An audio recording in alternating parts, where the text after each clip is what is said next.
crop circles, impact events, and future technologies. He's written several books, including Godchild Covenant, Return of Nibiru, Crossing the Cusp, Surviving the Edgar Casey Pole Shift, and also Planet X, Forecast in 2012 and Beyond Survival Guide.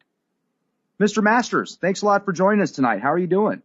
Just fine. It's a pleasure, and I have really got to update that bio because I haven't been studying it for 3 years. I've been studying it for 12. So 12 years of research, obviously, you're definitely an icon. I mean, I go to your YouTube channel, you've got a ton of views. People definitely go to your website to get information. The first time I came across Nibiru or the infamous Planet X was when I read some work of Zachariah Stitchin talking about the 3,600-year cycle. You know, obviously, there's been several times that it was supposed to come around and change the world, destroy the world, whatever, and it hasn't happened yet. But it sounds to me like you've got some current video footage of possibly Nibiru right now. Yeah, no, we're tracking the whole system. I mean, first off, I think you're talking about the old 2003 Nancy Leader Zeta Talk Mark Hazelwood thing. And back then, we were, so that people haven't heard about that, it's happened back in 2003. A guy by the name of Mark Hazelwood lifted a lot of content off of Nancy Leader's Zeta Talk website, and he published a book called Blindsided, and it really caused quite a panic. It was a very bad time for us. We didn't see anything in the science that indicated that there would be an imminent flyby, and we had a lot of folks writing us letters, and their letters were, you know, you could just see them struggling to be rational and calm, and the fear was just oozing out between the words. It was just an awful thing we saw. And in terms of recently, you know, there's been a lot of people saying, well, you know, it was supposed to be in 2012 and that my December 21, 2012 predictions were wrong. I never made any Planet X predictions for December 21, 2012. You know, I talked about a crop circle that referenced it. But in fact, we've been observing it from the Turrialba webcam on 3 different camera systems since 2010. The imagery's been there. And so this object has been tracking, and no, it's not Venus. And so there's another group, 00 Skyview. They have been chased off of YouTube, and they've had some of the same similar problems that you guys have had and others are having, is that there's a lot of heavy suppression right now in alternative media, particularly in this topic. Have you had some issues with that on your website or your YouTube channel?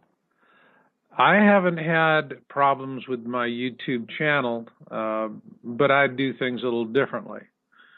When I set up Yowza, actually, I had the help of a former intelligence officer, very highly placed in the government, who understood all of this, knew it was coming. And this was back in 1999 when I was first writing with the Millennium Group. And he really kind of gave me the ropes of how to set it up. And what a lot of people don't understand is, you know, I get folks that keep saying, well, you're just peddling, you know, you're just peddling stuff. The gentleman at the time was in the National Reconnaissance Office and retired from that and was working with the World Bank. John Maynard was his name. Oh, okay. And he actually worked with Dr. Greer at CSETI.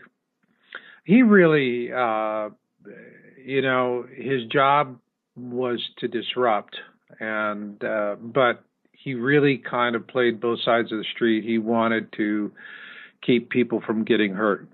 And originally his job, you know, he had been tasked to pull me away from the Millennium Group because I was really generating a lot of traffic for them with my first article, which was King of Terror, got 5 million views. And he got me to set up Yowza, and I guess everybody thought that once I set up Yowza, I'd do it for a little while and then dribble off, and then that would slowly be the end of the Millennium Group. Well, when I left the Millennium Group, it wasn't because of him. It was because of the guy who was running it. It was a little bit of a control fella. And but once I got the bit in my mouth, that was it. I'm on a mission, all right? And it's a real simple mission. I see wolves out there and I see sheep, and I just try and be a good shepherd. I'm just trying to help the people who are the good, kind people who are having the dreams, visions, and premonitions to get through it, to survive it, because to me, they're God's chosen.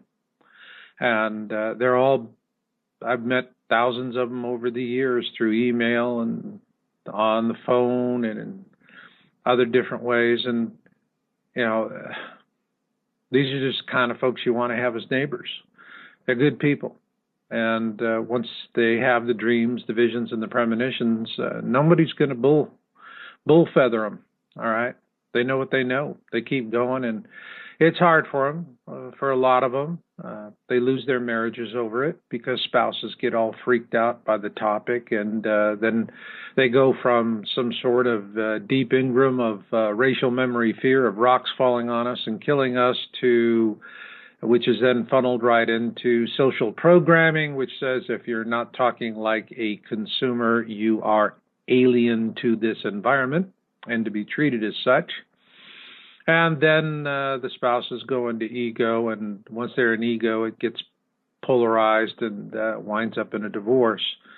I see that quite often, and I see these people just keep on going, and I see the sacrifices that they make, and it inspires me to continue doing what I'm doing and to make the sacrifices that I am. I am under attack.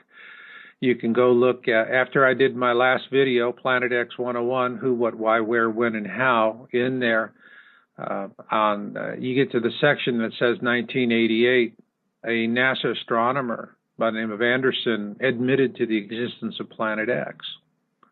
And he's still on payroll with NASA. I have that in the video, and once I published that video, and then they retaliated against me on Amazon, and what they did was Amazon flagged all my books as being temporarily out of stock, and they did that for 6 months running. Jeez. And so, wow. You know, what they do is they'll go at your income to shut you down. I have that. That's a problem, you know. The reason why my YouTube channel is still up is it is a corporation, and I present my material as infomercials. And so once you have an expectation of profit as a corporation, you have rights under the law that no individual citizen could hope to have. And it's why I do what I do. So, you know, eventually at some point, they'll find some way to attack me. But on the other hand, I will say to you that Google has actually pulled me out of the fire a couple of times. It's a strange thing in what I do. It's like a Louis L'Amour novel. I don't know if you ever read Louis L'Amour. It's fun to read. It's simple. It's the good guys wear black hats, the bad guys wear white hats, and the guys in the white hats always win and, you know, kiss their horse and ride off into the sunset. And, you know, what I see out there is a field of white hats and black hats, and they're all anonymous. The black hats and the white hats use the same resources. You know, you have people in government who don't deserve to get tarred with the same old brush, and that happens quite often. There are people in positions where they can do something, and if they can quietly do something, then they help out. So to the white hats out there, I know you're out there, and I know you help me, and I thank you. And to folks of you who are having the visions, the dreams, and the premonitions, my life is in service to you, because what we're really looking at here is a controlled extermination. The suppression of this topic of Planet X is for one purpose and one purpose only, to ensure the greatest possible dieback of the human species. We're talking about reducing it to perhaps 1 in 15 surviving. Similar to the Jordan Guidestones that boast having a basically one world language with no more than 500 million people at any given time on the earth. Yeah. What it is it's easier to manage 500 million people. All right.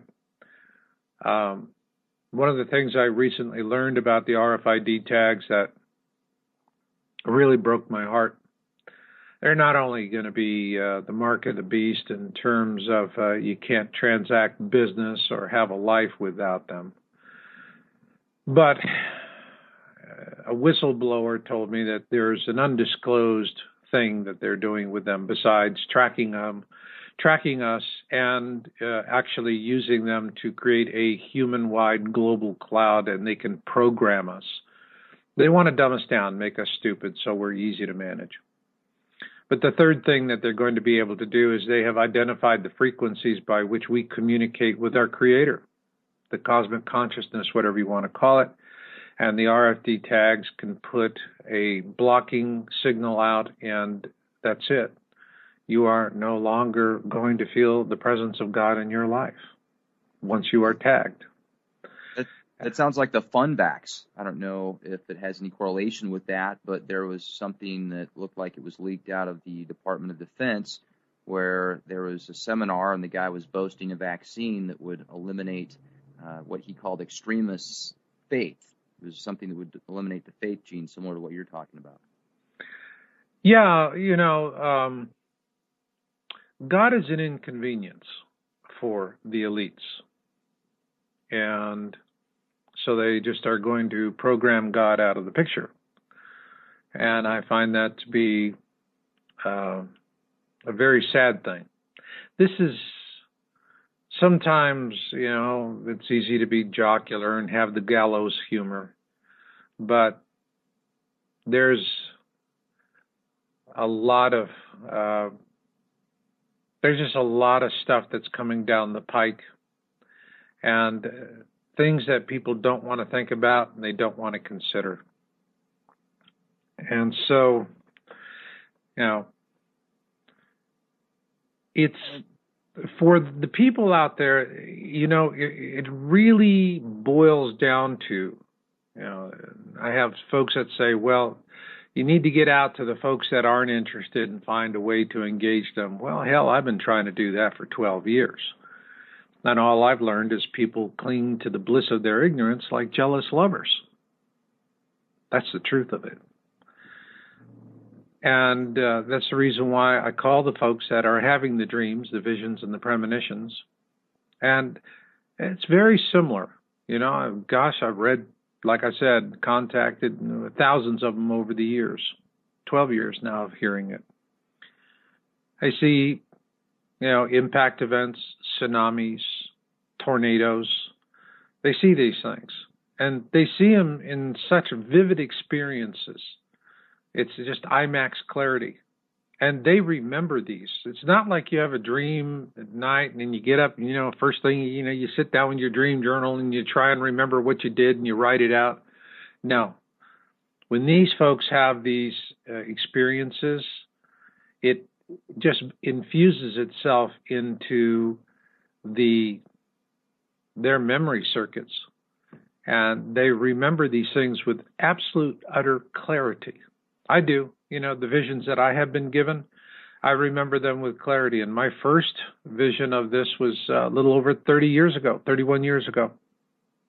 And that's also another trend that I find, that the people who are having the dreams, visions, and premonitions have been having them for a long time. Age-wise, they tend to be around 45 to 65. And are you having the exact same dreams? I mean, are you seeing the same tidal waves at the exact location, or are they vaguely similar? There's times when they'll have the same recurring dream or vision. That's the case, the one that happened to me 31 years ago. I had it for every night for almost 6 months. And it was a very unpleasant thing. It always started out the same way. I wrote a book, God's Child Covenant, Return of Nibiru, back in 2002. And it really describes the vision, the whole setting. It always would start the same way. I was standing on a small hill and looking up at the sky. The sky was orange, red, streaked with black. The air was somewhat warm, gritty, smelling of sulfur. You have all senses in these visions. Then I looked down and I saw before me everything was defoliated. It was just dead trees and dirt. That was it. No green anywhere, just dead trees and dirt. Before me was a very steep gorge cut through a mountain of about 300 feet. And there was a road coming through there, a highway, and people were walking through that gorge, some pushing carts with other people on them.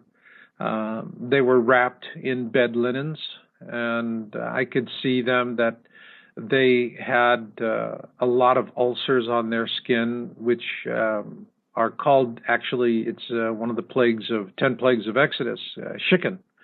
It's from volcanic ash. And the important thing people need to remember about that when it happens is that you just don't leave it on the skin. You'll develop these terrible chicken. And so if you don't have water to wash them off, use clean dirt or clean clay.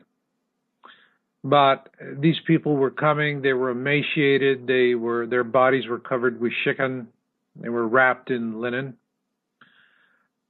They walked quietly. They didn't speak. They didn't seem to have the energy or the inclination or anything. They were just going to this facility, which was a triage facility, where they would either be determined to be salvageable and of use, and at which point, if they wanted, then they would be trucked out of there to a recovery area. But otherwise, if they were let into the camp, they were let in specifically so that they could do end of life. And they had 3 choices for end of life. They could go to the rear of the camp in a tent city, and they were given fresh water and cannabis, and just allowed to waste away and die somewhere, just laying around in the tents. Or if for the ones that had more advanced conditions, particularly the ones that had upper respiratory infections, they would go to bunkers, and there they would be given a heroin IV drip that they could control themselves. And when they finally decided that they had had enough, they would just remove the clip off the feed and just take it straight and go. And then the third option for them was there was a trench that would be dug, and they would kneel at the trench, and a man would come behind them holding a small caliber .22 pistol, and he would put his left hand on their left shoulder, and if they were ready to go, they would lower their head, their chin to their chest, as a gesture of saying, I want this. And then the releaser would put the pistol to their head and shoot through the medulla oblongata, which is, snipers call it the apricot. And if you're shot through the medulla oblongata at that range, you're actually going to be dead before you would actually hear or feel anything else. It's just that instantaneous. It's just instant switch off. And then the bodies would fall forward into the trench, and they would be covered with lime and then dirt, and then the next group of people would come forward. Those that decided that they didn't want to go at that point were free to just stand up and walk away, and they could return. Once somebody went to those trenches, they would keep returning and never went more than 3 times. So this was the vision that I had been given night after night after night. Always started exactly the same way, exact same thing, exact everything. I could do anything, get drunk, get stoned, wake up a dozen different times.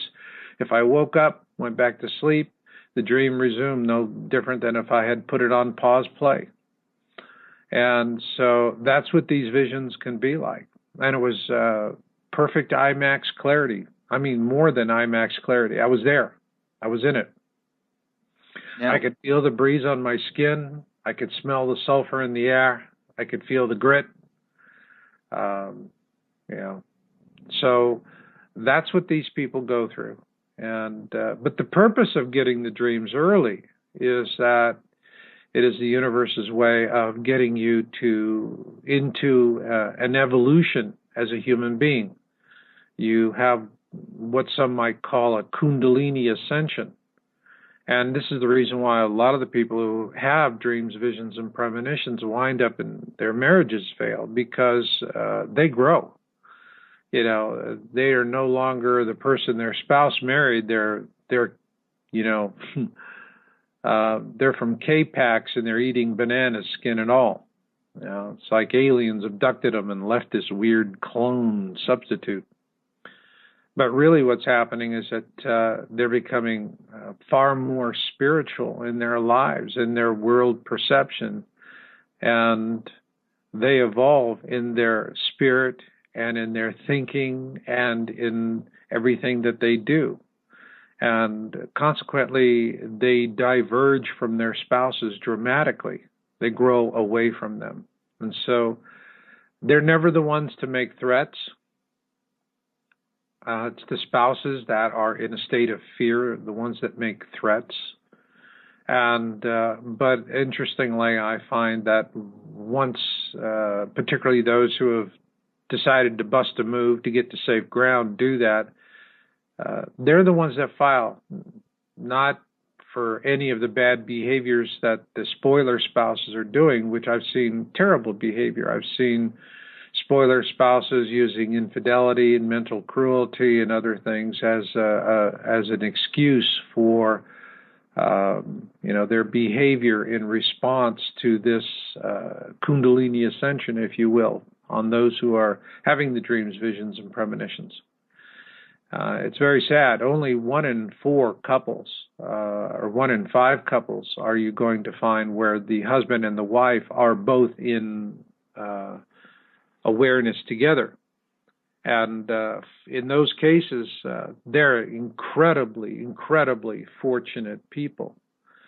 And, what I'm doing now on my website at yowusa.com is I have 3 qualifying products, and I'm doing complimentary survival relocation analysis, and really just helping them with the basic mechanics of, okay, where are you and where do you want to go? What's your radius? And, helping them to get started. And then after that, their next step is a reconnaissance. And I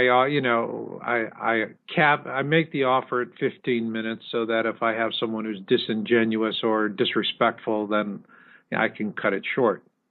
But otherwise, I spend a lot of time with these people. Because that is my mission, to be in service to them. And it's really interesting, the things that I am learning from them, their experiences. Interestingly enough, the ones that have had the spoiler spouse experiences often remarry and find someone who is in awareness, and their lives go from misery to magic. That's one of the things people don't understand, is that this Kundalini ascension experience that these people are having brings a lot of beauty to their lives. There's sadness about what's coming, but then they feel their purpose, their mission with Creator, and I call them the backside elders. They're going to become the future medicine men and medicine women, if you will, the trusted advisors. They're going to, in small survival communities, they are going to be very much treasured and loved. And this is a very old human tradition. It's sad in the West that we have this throwaway culture when it comes to seniors. And this is where it's really painful for a lot of these folks with their children or even with their grandchildren, because they know what's coming and they're in preparation. And their families are completely in denial, and they think old mom or old dad is as crazy as a peach orchard boar. And this is just as the spoiler spouse thing is just awful and dispiriting. I'm seeing now with the parents and the grandparents the agony that they're going through, knowing that their children are living in cities that are going to be death zones, and terrible death zones. People have to understand that this is going to be a global cataclysm, and there will be cannibalism. All right? Well, there will be cannibalism. And so, jump in here real quick, this is, let's say I'm in Reno, which is to me a very survivable place. I have a scale of 0 to 10, and I give Reno a 7.5. But if you were living in Las Vegas, I'd give it a 1. And that's generous. To me, Las Vegas, places like Las Vegas, Los Angeles, New York, any city that is an artificial creation that has to bring water in from long distances and energy is going to turn into a death zone. And, you're going to have a very fast situation where supplies are going to dwindle out. And what people need to understand is that when this starts to happen, the government will implement it's called shelter in place is the term. And shelter in place is just a very quaint way of saying you live where you live or you die where you die. So if you're not there when you need to be there, you have a real problem. I see a lot of, you look at the wealthy, what a lot of people who are in denial about this topic don't realize is that in the upper echelons, people that are making a few $1 million a year or more, the wealthy ones, they've got bunkers, 9 out of 10 of them. All right. Now, they do it not because they come to this from a spiritual standpoint. They're just simply, familiar with the concept of dealing with risk, taking risks, mitigating risks, managing risks. They've got the bunkers, and they're waiting for things. Okay. We've got a lot of people that were asking questions about these visions that you were having and the details and such. And you've had the opportunity to speak with people, it sounds like, from all over the globe that have had different visions and such. With Yes. as far as the percentage goes, I'm sure you have this well documented. What would you say the percentage is of people having these exact same visions and seeing the same things and the senses being the same? And I'm going to add one more question to that. How do you know that it's from Planet X and not from, some nuclear reactor going off or a, war or something like that? What they're seeing are natural events. What they are typically seeing, the most commonly reported actually are tornadoes. It's interesting. What the spirits are doing, what the guides or God, if you will, is doing is giving these people something that they can relate to that will trigger them into awareness. All right. And so if you're living along a coastline, you're going to see tsunamis. All right. If you're living inland in the flyover states, I tend to hear reports of tornadoes.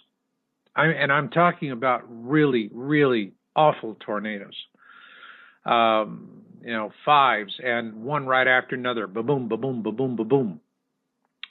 And, but also a lot of people in different areas will see impact events, and they'll see those impact events typically in the ocean more often than on the land, which is consistent because 71% of the surface of the planet is covered by water. But these are the things that, floods, tornadoes, tsunamis, impact events, natural disasters is what they're seeing. They're not seeing nuclear mushroom clouds. That's not what is being reported. What they're seeing is natural events. And these events that they're seeing, you feel are being caused from the planet X that is getting close to the Earth's orbit?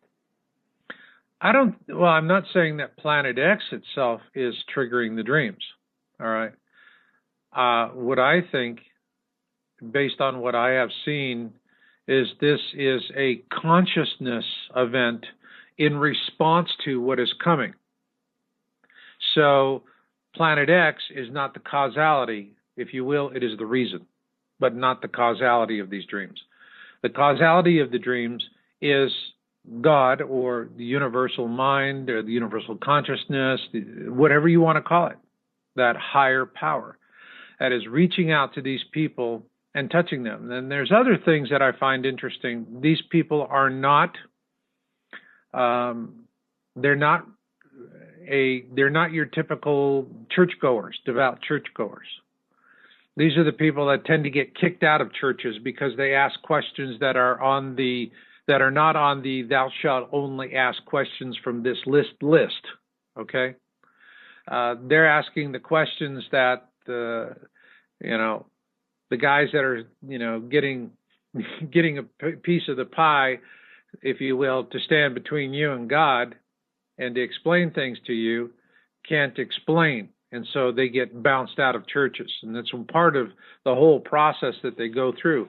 That is the reason why I say, you walk humbly with your God. It was kind of funny how things work out. When I was growing up, my mother read Micah 6:8 and was rather taken by it, but felt that the translations just didn't work for her. And so she wrote it a little differently.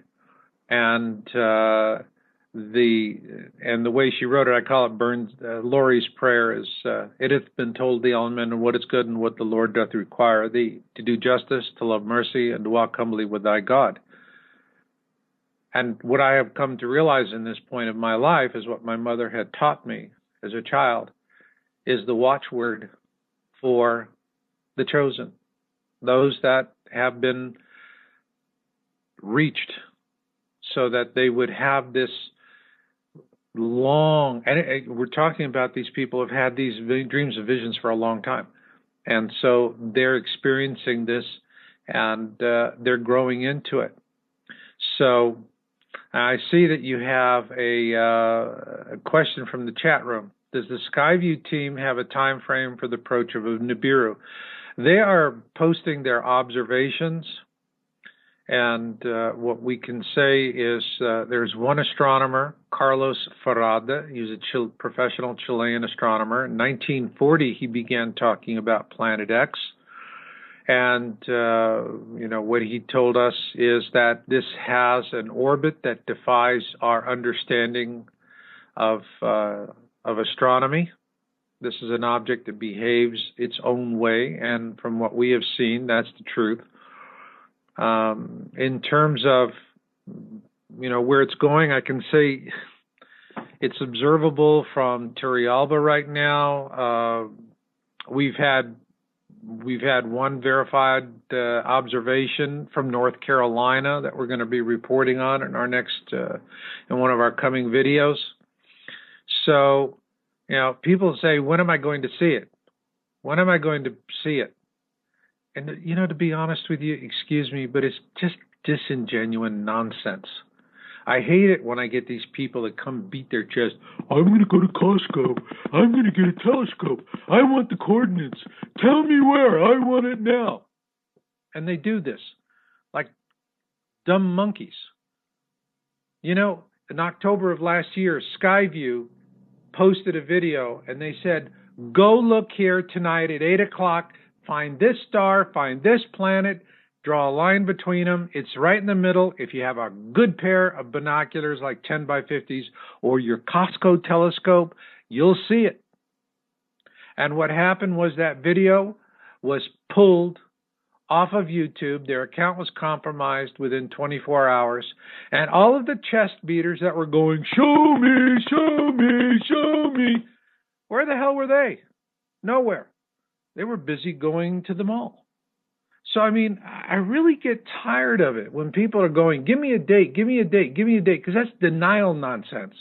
That's somebody going, all right, I want to be clever. You see, I'm going to go to the store on the day before that, max out my credit card so I got mine, and to hell with everybody else. And that's the kind of stupid logic that is just going to get these people killed anyway.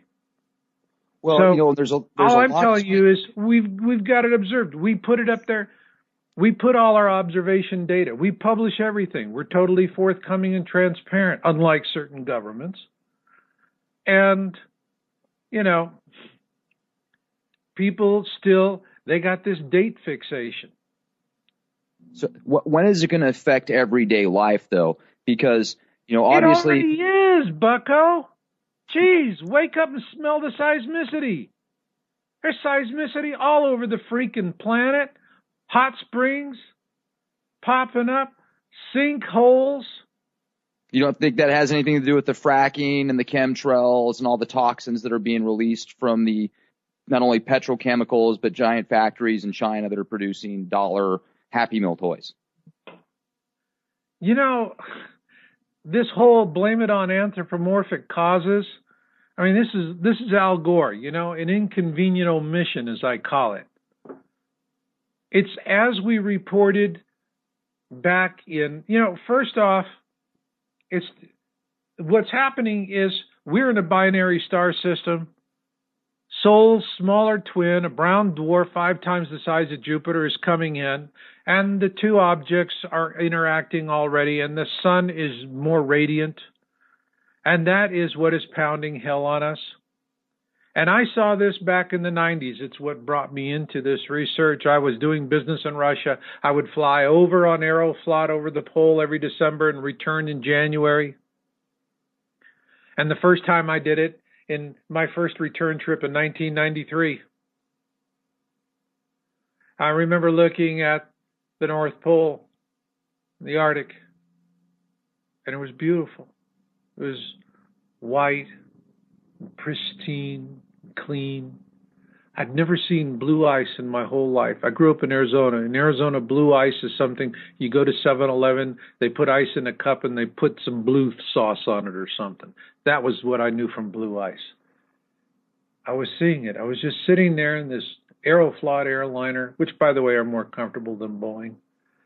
And I was just mesmerized for hours. And then I did this over the years. That was 93, 94, 95, 96, 97. Last flight was January 99. And by my time it was, and I saw a steady deterioration of the Arctic. And on my last flight, the Arctic looked like the busted windshield of a car in a wrecking yard. And when I looked at that, and I heard all of this anthropomorphic nonsense, I'm going, bullshit. Something else is causing this. We got to figure it out. And that's what led us to Planet X. I'm a Menson. I have a genius IQ, which means I just tend to get myself into trouble more often than not. I got together with a couple other Mensons and we started really digging into it. Yeah, we didn't have our situation where somebody could stick a thumb in our rice bowl. We were independent researchers, and we could just go for the truth. Who'd have thunk it? And we researched it, and we were looking at everything, and one of the questions we said, well, okay, if this is actually solar, then it would stand to reason that any planet in our system with an atmosphere is having surface perturbations, weather perturbations like us. And sure enough, everything with an atmosphere was. And so it is solar. Yeah, anthropomorphic causes are exacerbating this trend and at the same time reducing our defenses immensely. Immensely. You give a deadly flu to a 19-year-old and then you give it to a 99-year-old, the 19-year-old's got a better chance of making it. And what the elites have done to our planet with all of this pollution is we got a 99-year-old biosphere. Our magnetosphere is dimming, our everything. Our planet just simply doesn't have the health to take a heavy hit like it used to. It just doesn't have it. And so when the guacamole hits the fan, it's going to hit hard. How would you explain? People can imagine.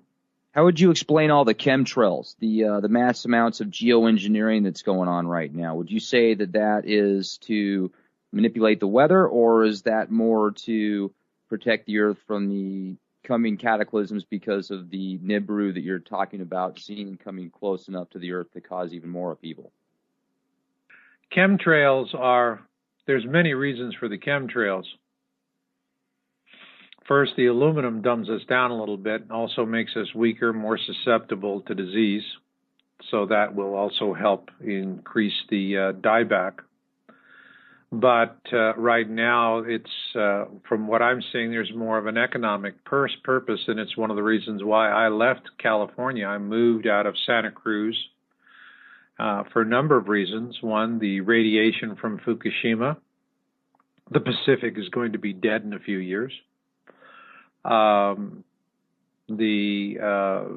Already in California, they're seeing terrible wildfires, particularly down in the San Diego area, and it's going to be a bad fire season this year. Late last year, I met a man who is a specialist. He was cutting trees for the Forest Service as fire breaks. And he was the guy that they would bring in for the real tough jobs because he was a real maestro with a chainsaw. And one of the things he said to me that really stunned me, because I know the redwood trees there very well. I love the redwoods. And he said the redwoods, which are very fire resistant, it's the reason why people like them for patios. The trees had become so dry that he was seeing them burn for the first time in his life. All right. When the redwoods are burning, that's bad business. That's really bad business. And so, the chemtrail spraying, California right now, they say California is in a 500-year drought. It's an engineered drought. I have people that have been calling me and writing me from British Columbia, up there not far from Alaska. And what they were reporting to me in December and January of this year was that normally that far north, in that time of the year, they would have 4 to 6 feet of snow on the ground all the time, continuously. This year, they had absolutely no snow, just occasional rains. Shallow wells were going dry, and the salmon runs were down 75%. These are firsthand reports from British Columbia. And if you look at what's happening with the weather engineering, what they have done is they have used chemtrails to alter the course of the jet stream. There's an old expression by Mark Twain, Samuel Clemens, the coldest winter I ever spent was a summer in San Francisco. And the reason for that was the jet stream used to come down right where the Golden Gate Bridge is. It would just come right in there, and you'd have the melt off in the summer, and that cold wind would come in, and then San Francisco would have very cold summers as a result of that. Well, what's happened is that the jet stream is no longer coming down there. The jet stream actually has been hijacked, and it is actually going above British Columbia and down. And what they're doing is they're moving the moisture towards the flyover states, because that's where all of the business interests are. We're very dependent. Our entire food industry is dependent on just a few single variety crops that are grown: corn, wheat, soy. And what they want to do is make sure that the moisture is there. So that's the reason why these people are seeing such awful winter weather and a lot of moisture, because they're getting actually what should have been staying in California. So the chemtrail spraying is pretty intense. I mean, I see it here in Reno because we have perfectly beautiful clear skies here. Some days, other days, I mean, you see the chemtrails, and they're laying them in grid patterns. They look like big tic-tac-toe on the sky that just holds for a long, long time. And I've spoken with pilots who fly commercial airliners, one who is retired now from a major carrier. He was a 777 driver, and he was doing his particular route was back and forth between Hawaii. And what he told me was that the 777s have a very sophisticated equipment bay, and he would bring his own equipment on board the aircraft and plug into it on one of the data ports. And what he was doing was he was seeing these chemtrail jets spraying, and he wanted to figure out who they are. And if you're a pilot, you'll know that everyone squawks. You have a transponder, and it's sending out a continuous signal so that air traffic control can find you, and other aircraft around you can also know that they can track you, so that it minimizes the risk of a collision. And what he found was that, because he was also a former military pilot, was that these jets that are doing the chemtrail spraying are not squawking, their transponders are not squawking on any frequency used by civilian or military aircraft. They have their own air control system. So they're completely autonomous, and what they're doing is they're out there and they're spraying. And what the spraying is doing is, there's weather modification. There's a lot of things. I find most interesting is when you see documentary producers trying to pigeonhole members of Congress about the chemtrail spraying. They just run like rats. Nobody knows anything. Nobody wants to know anything. So this is a massive program that's underway, and there's more than one reason for doing it. But the one that prompted me to move out of California was I could clearly see that they know California is just a bone to be chewed. It's just not going to do well with it, right, with what's coming. And so they're moving the moisture. In the time to come, it's not going to be the oil importing states that hold the power. It's going to be the grain exporting states that hold the power, because hunger is going to be like that.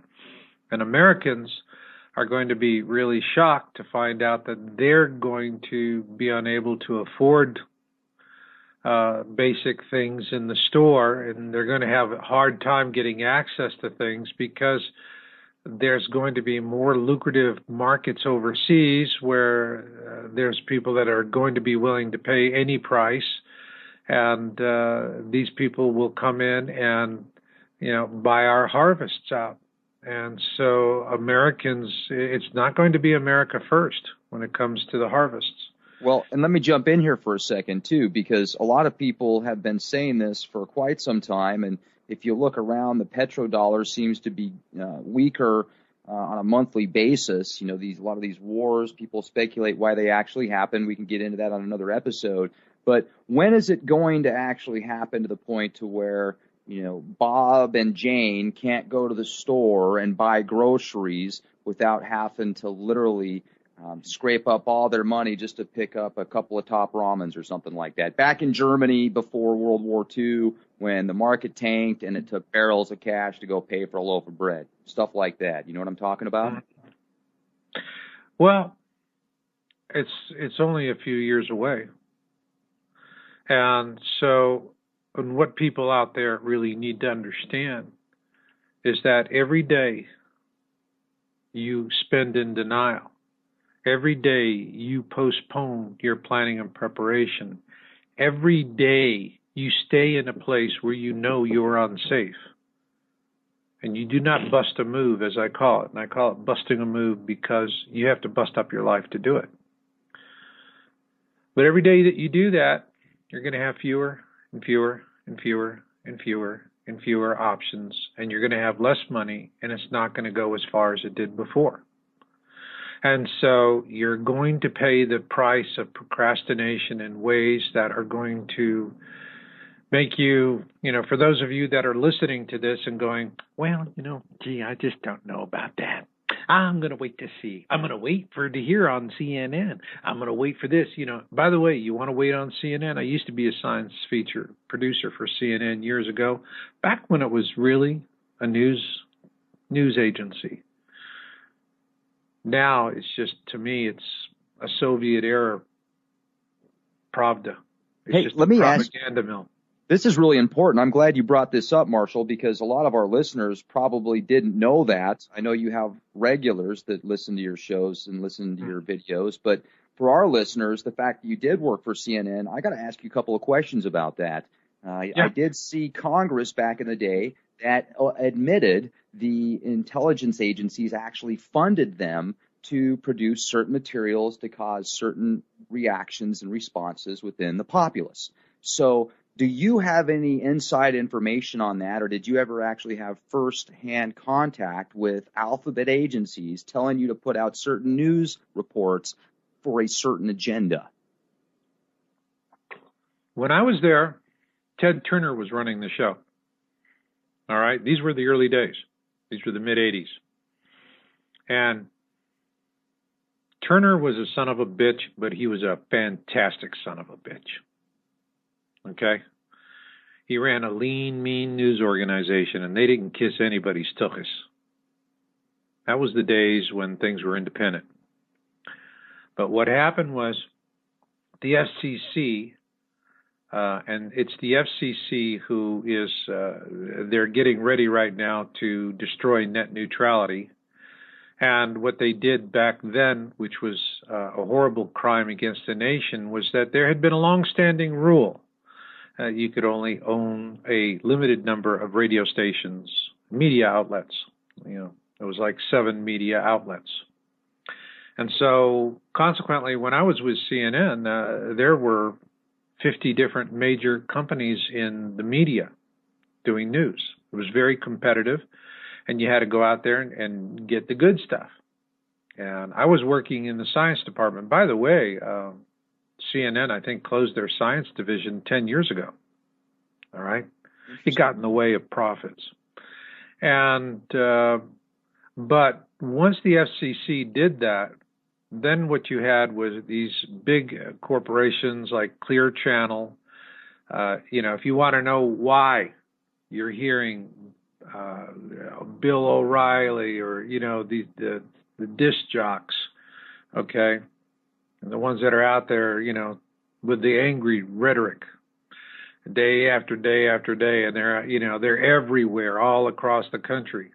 And it's because what happens is Clear Channel, once the FCC, and by the way, that rule was made by the son of Colin Powell.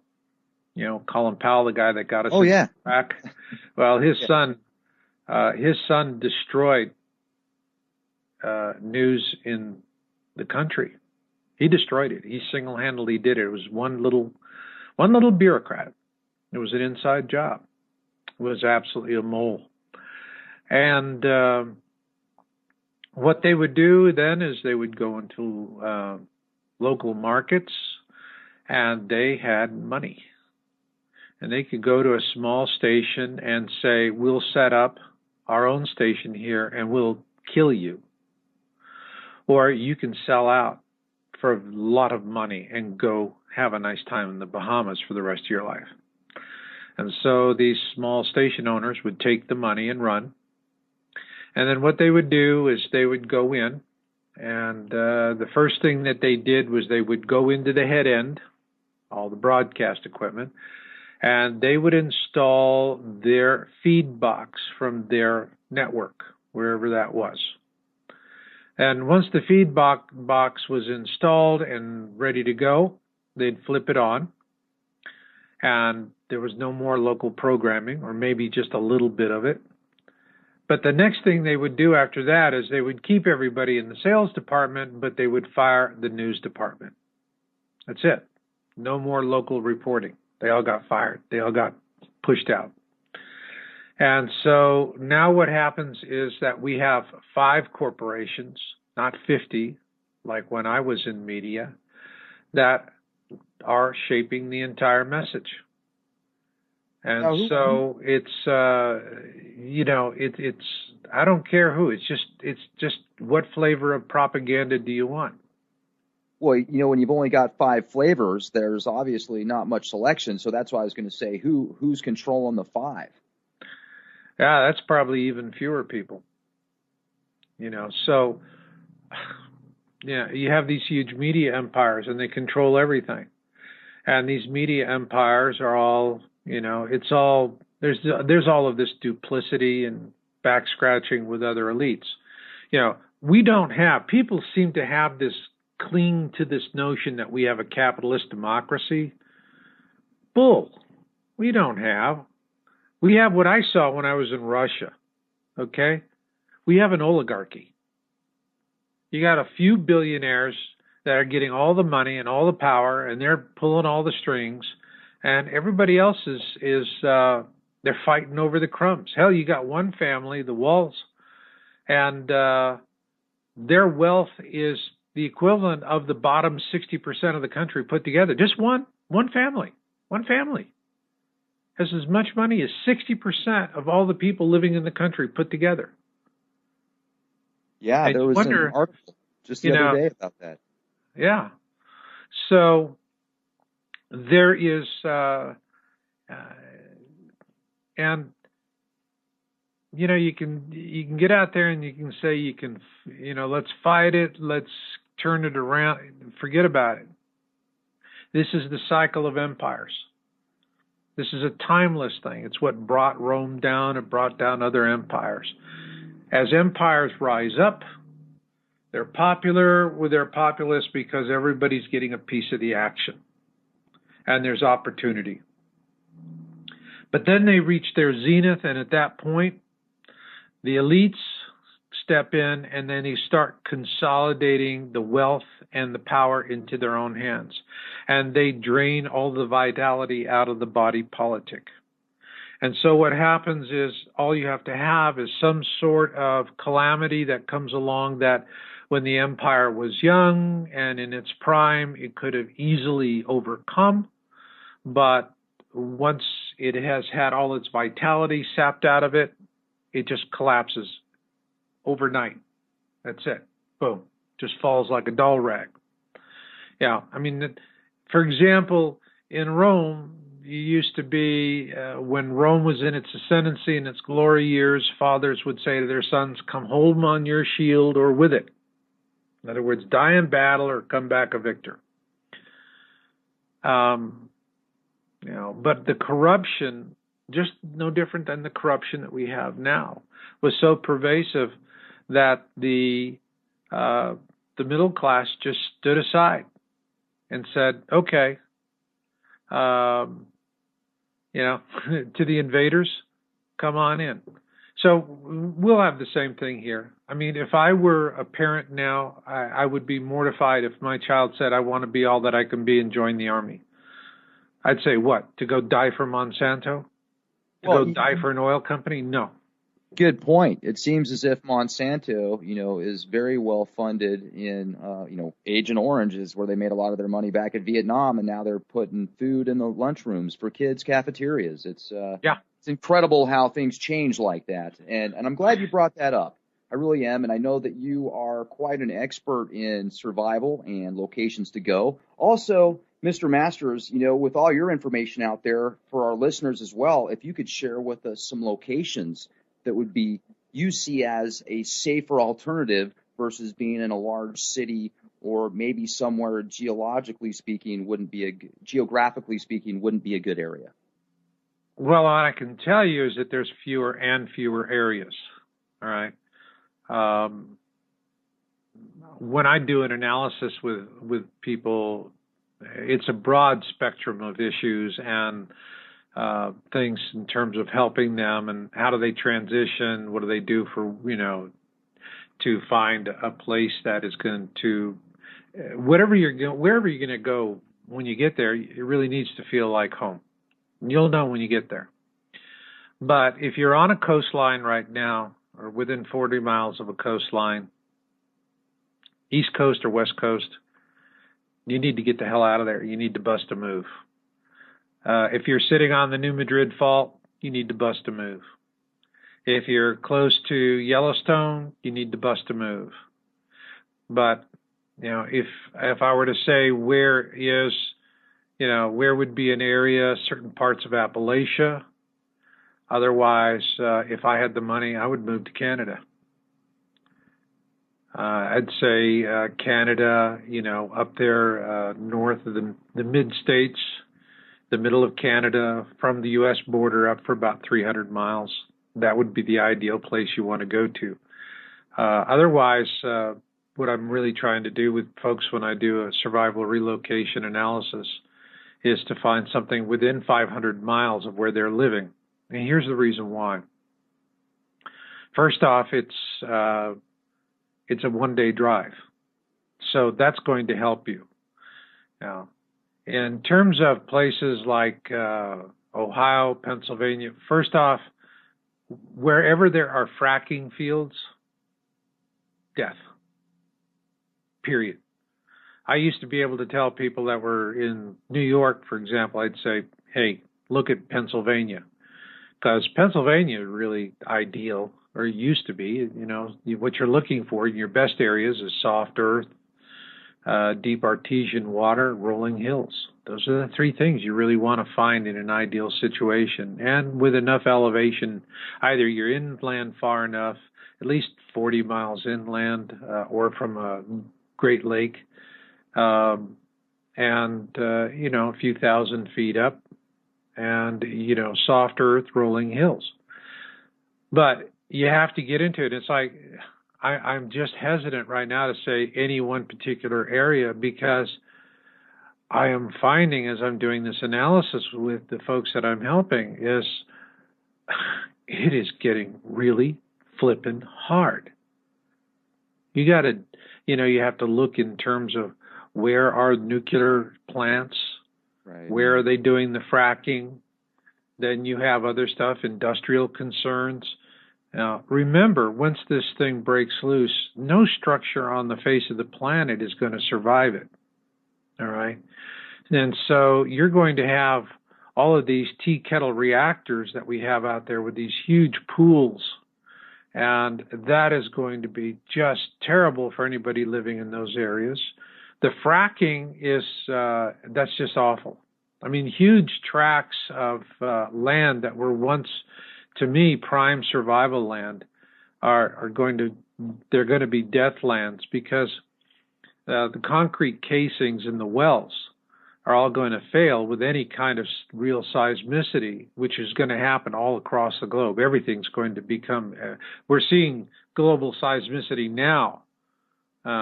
Just the other day, Oklahoma had a 5.0, and they're going, hell, we never saw one of those before. What's wrong with this picture? Right. In Yellowstone, there's, what they're doing, the government is doing is, like children who jump into bed and pull the covers over their head and said, aha, I locked the closet door and I left the light on. The monsters can't get me now. All right. But is it true about Yellowstone? Is it true about Yellowstone? I'm sorry, I just had to. The reports that we're seeing is that the bison are leaving. There is, and aren't they taking nuclear missiles out of there too? Weren't they making a claim that all the nuclear missiles around that area, the silos, are being the silos are going to the silos, from what I understand, they're going to stay warm, but they are taking the nuclear missiles out of the silos. Well, they would, I would say that's a wise thing to do, and because there is the report that really concerned me the most is that there is a geologist, a retired geologist, who's there, and he has his own seismograph, and he's monitoring what's going on. And what he has reported is that there's a lot of micro-swarming ones and twos that are happening in the caldera itself, which is an indicator that the caldera is filling. That is not a good sign. So also bear in mind, I began reporting on Yellowstone in 2003 when it went on the red list. I mean, it has been on the red list for an eruption event for 11 years, guys. And as a matter of fact, with my own podcast, Cut to the Chase, my very first guest, was the guy that predicted the 1989 Loma Prieta earthquake that hit during the World Series. And I know that really well because I was just a few miles south of the World Series in an industrial park when that thing hit. And I can tell you, not a very pleasant experience. So I had him on, and, back then, in that very first interview, I had Jim Birkeland. He said, when the buffalo start leaving, that's it.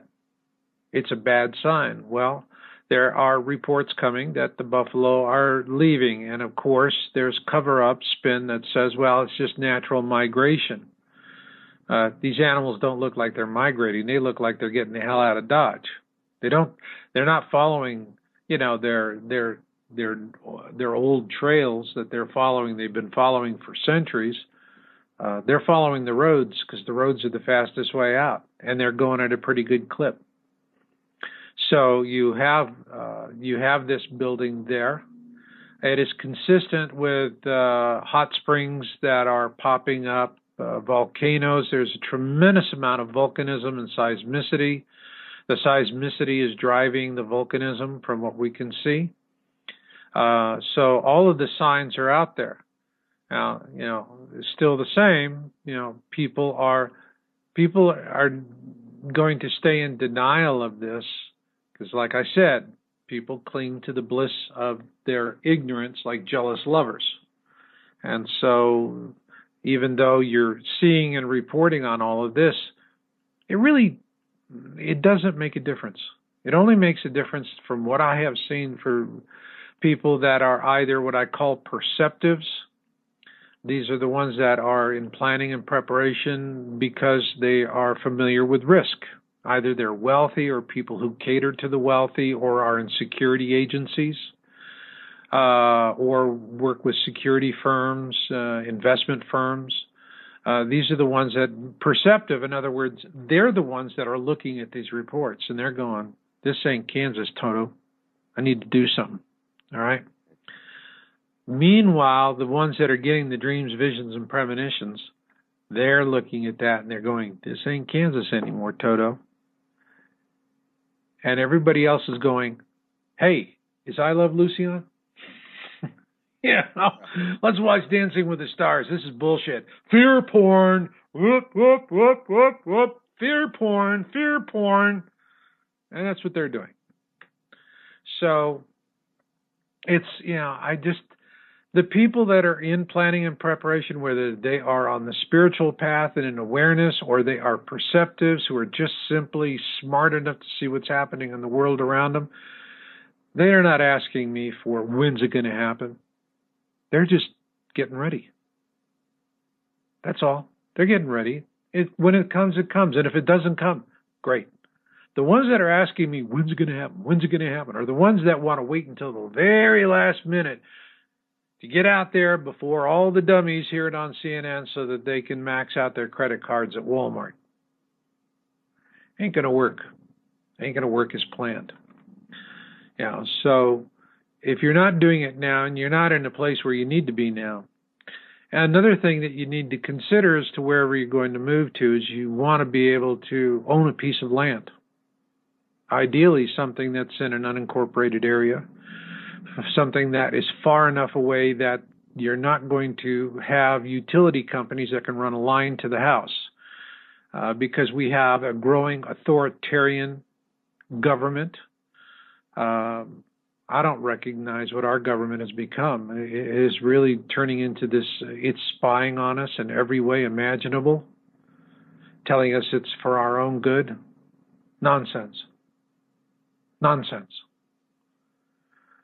Well, and how much time do you think it is before they do this mandatory RFID thing? Do you think that this is going to be based upon if they do come out and say Planet X is closed? They're not going to do it now, not while we're fat, dumb, and happy. Because people are going to really, well, you're putting that in my body. You're putting that in my body. No, I'm not going to. And everyone's going to be nasty about it. So they're doing RFID tags in babies, so parents don't have to worry about abductions, pets getting lost. I'll tell you when RFID tags are really going to go into effect. It'll be after we are into this. It'll be after Nibiru is in the sky and people see it. They're all pointing up and they're peeing their pants. But they're not even going to do that at first. At first, they're going to look at that and the government's going to say, don't worry, it'll just fly by. It's not going to bother us. And people are going to go with that. Yeah, you know, trust me. I see the power of human denial. And people will go, okay, the government does it. There's a great movie, Melancholia. And in it, there's this wealthy guy who is convincing his wife that this planet is not going to crash into Earth and kill everybody. And he has a stick and he puts a wire hoop on it and he holds it out there and he says, see, and the wife buys into it. And he's doing it because in the final day, he doesn't want to die with his wife and his child. He wants to go into town and die in the arms of his mistress. And so he's lying to his family and the wife is going along with it. And that is the power of human denial. So even when it's being seen, people are still going to be in denial about it. And, you know, the government is telling us this and the government is telling us that. And they wouldn't lie to us about something like that, of course. They wouldn't lie. No, never. But that's what will happen. The RFID tags are not going to happen because of Nibiru. The RFID tags are going to start happening because there will be food shortages. So you think and people are going to get hungry. And they're going to be desperate. Okay. And then all they got to do is you go to the grocery store and they say, we need to scan your tag, otherwise we can't sell you anything. What are you going to do? You know, and a lot of people speculate that HARP and some of these other giant radio tower looking structures are used to create some type of frequency in conjunction with the foods and the additives, etc. Do you think that if they do this chip thing that you were talking about and one of these whistleblowers was telling you, they'll be able to go on a full scale, I guess at least a nationwide scale, where they could literally numb the populace down via radio frequencies, and they thought it was actually some type of cell phone frequency? No, what they're going to do is they're going to use the RFID tags. All right. First off, let's talk a little bit about technology for people, because these RFID tags are about the size of a large grain of rice. Okay. And now, have you ever used an earbud, a Bluetooth earbud with your cell phone? Well, I don't, because it's like putting a cell phone tower next to your ear. But I know people that do that, yes. Okay. Now, what you have to understand is you look at the real estate of how that little thing is used, and it's like I got one, it's an inch long, little Plantronics. Now, the power circuits are what take up most of the room. All right? You have the battery, then you have that little port for plugging in the charger. And then you have the microphone. And this is what's taking up 90% of the room in that little device. The smallest piece and the most essential piece is actually the Bluetooth transceiver itself. Because remember, it sends and receives. That is the size of a grain of rice. Now, if you plant one of those into the human body, the body generates enough electricity to light a 100-watt bulb. Right. It's right out of the Matrix. That's it. They're harvesting humans to generate power. Well, in fact, that's what we do. Our bodies do that. So you talk about, micro voltage with a small Bluetooth device. On the other hand, you put a transceiver into somebody's body that's generating enough power to light a fluorescent bulb. Wow, that's something. So what do you use that for? Because you can send and you can receive. Well, it's going to be transmitting information that can be scanned and picked up off you within a certain range. Bluetooth is about 30 feet, but probably these will be more.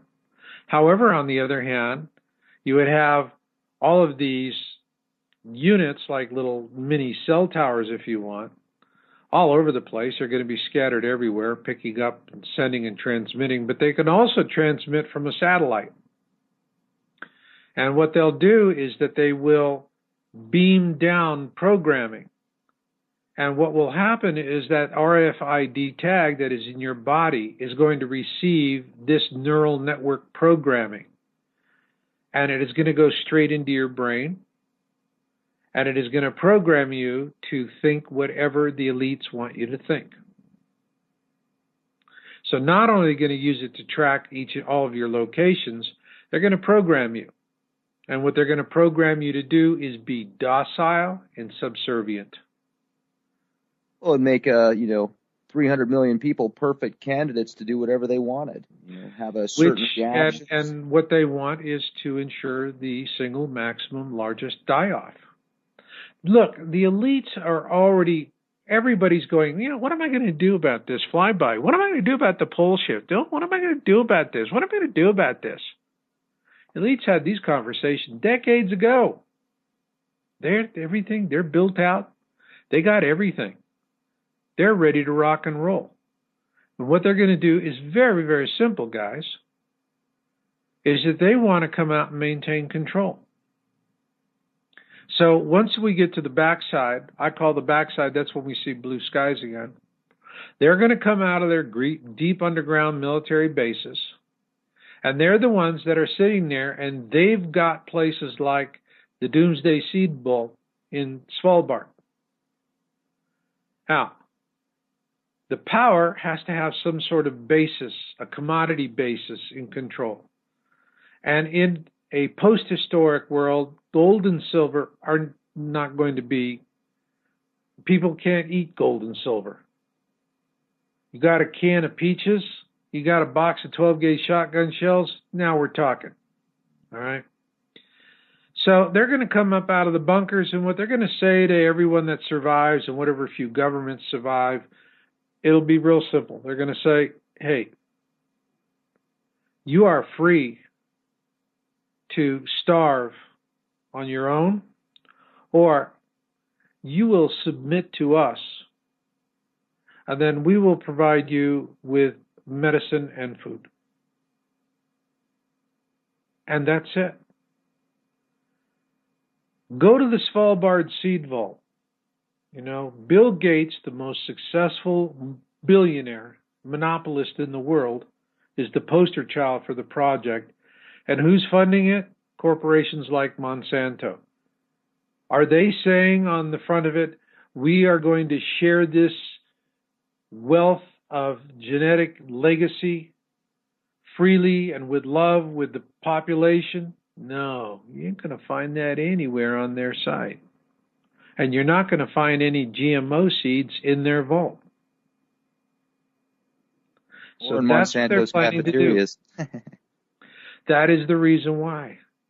Every time I get a chance on the air, I say, I don't give a damn where you buy them from. Folks, get heritage seeds.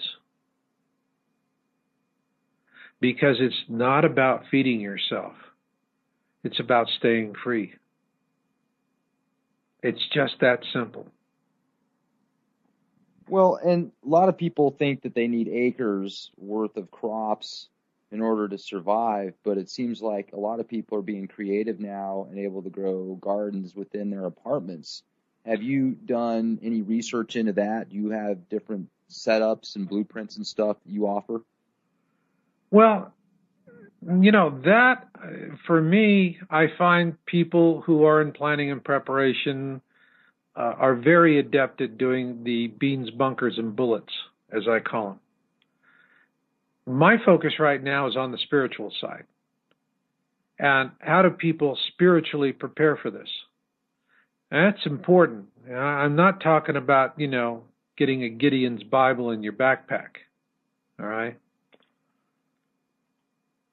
What I'm talking about in spiritual preparation is that people have got to be able to, we've got to go back to a time when we could connect with our Creator. And that is really important. We're not going to have smartphones and cell phones. I find it amazing when I go flying and go through an airport today, and the term slavetronics explains it so beautifully.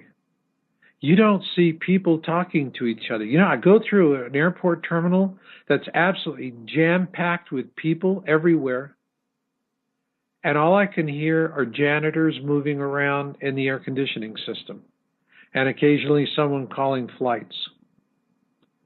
And otherwise, you don't hear people. They're all looking at their tablets, their smartphones, they're listening to music on their iPods. They're all tuned out and looking down. Take all that away from them. What's going to happen? They're going to be lost. They're going to have to find one another again. All right? And that is going to be the hard thing. And, there are a lot of people that tell me, well, if it's going to be that bad, Marshall, I'd just as soon be one of the first to die. My answer is, thank you. Better you than someone I care about. Because what we're looking at is when it does happen, it's not going to be a year or two. You're looking at a decade-long event. And the only thing that's going to pull you through that is the ability to walk humbly with your God. And you will then find the places of safety. You will find the purpose. And it will be about being in it for the species, about helping each other. The folks that are building bunkers and stocking them up with 2-year supplies, I think they're very tragic people. And here's why. If you're looking at a 10-year extended event, after 2 years, they're going to come up from underground to forage. They have to. They'll be out of supplies. And by that time, whoever's left on the surface is going to be people who know how to melt away into the background and to defend themselves. And the cannibals. There will be cannibals. There's a movie with Viggo Mortensen, The Road. I was thinking about that movie just a minute ago, actually. And that movie, for me, is brutally hard. I've watched it twice now. And I cry through it quite often. Because whoever did that, if somebody had come to me and said, Marshall, paint a future, that is 95% of what I would have done. That's what it'll look like. And you're going to have the cannibals, and they're going to be out there. And at first, there's going to be a lot of dead bodies laying around. But then that is going to, that's going to dry up. Then they're going to have to go on the hunt. And whoever's living on the surface, and you're going to be living on worms and grubs and tree bark and whatever the hell else, you're going to eat things you wouldn't believe that you could eat. And so, consequently, your flesh is going to be a little, say, gamey for them. On the other hand, the bunker bunnies are going to be coming out of their bunkers. And these are going to be people who've spent the last 2 years sitting there wondering what it's going to be like and watching The Sound of Music and eating well. And so they're going to be the sweetmeat, and they'll be easy to track. They're not going to understand how life has changed on the surface. Like I said, they've been underground watching The Sound of Music for 2 years. They'll be the ones the cannibals are really going to go for. They're going to hunt them down, and they'll beguile them, make them think that, oh, we found somebody on the surface that's really good, and then boom, they're going to be eaten piecemeal, just like in that movie. Because if your food resource is getting scarce, you don't want to, you want to have fresh meat. And so, they take a foot, a thigh, a forearm, an arm, and work their way down to the sweetmeats until finally they just have a banquet on the sweetmeats and use a sharpened spoon to poach out the eyes so that they can enjoy them like oysters. And that is the kind of reality that is going to be. And so people who are spiritual, on the spiritual path, I have every confidence that they have been chosen and they will be led away from these dangers. They will know how to deal with this. The bunker bunnies are just going to be, well,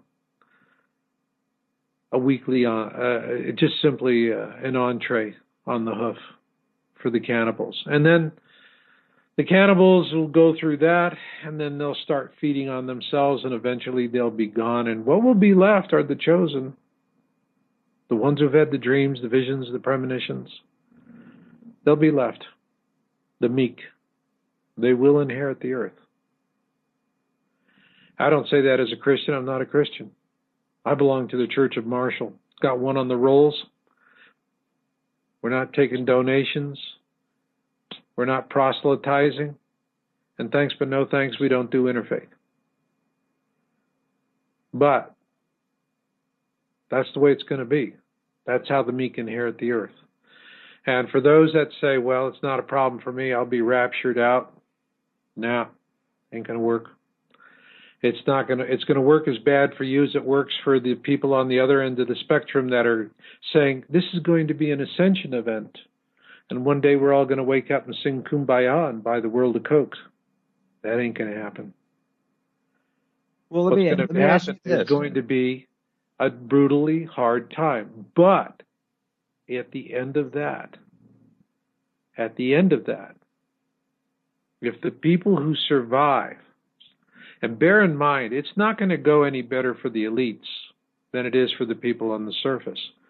They're in these deep bunkers, and these bunkers are going to be flattened. A lot of them are going to be flattened. Marshall? They're going to come to the surface, and they're going to be anachronisms. Go ahead.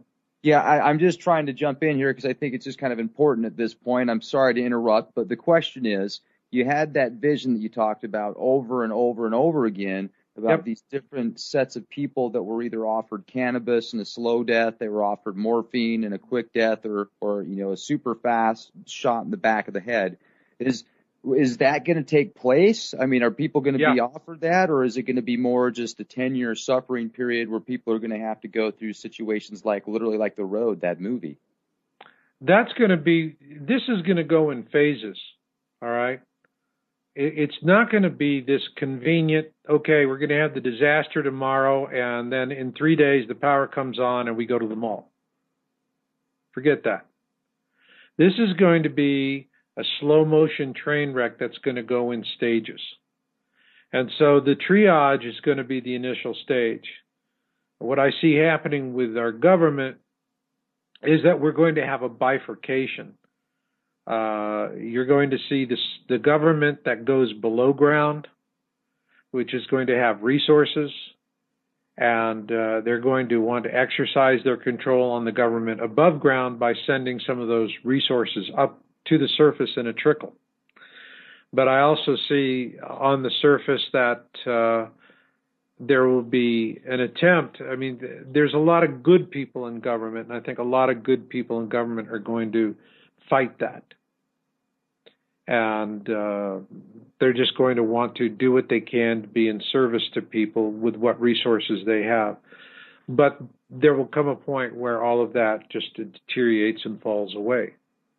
And, it's going to go through these stages.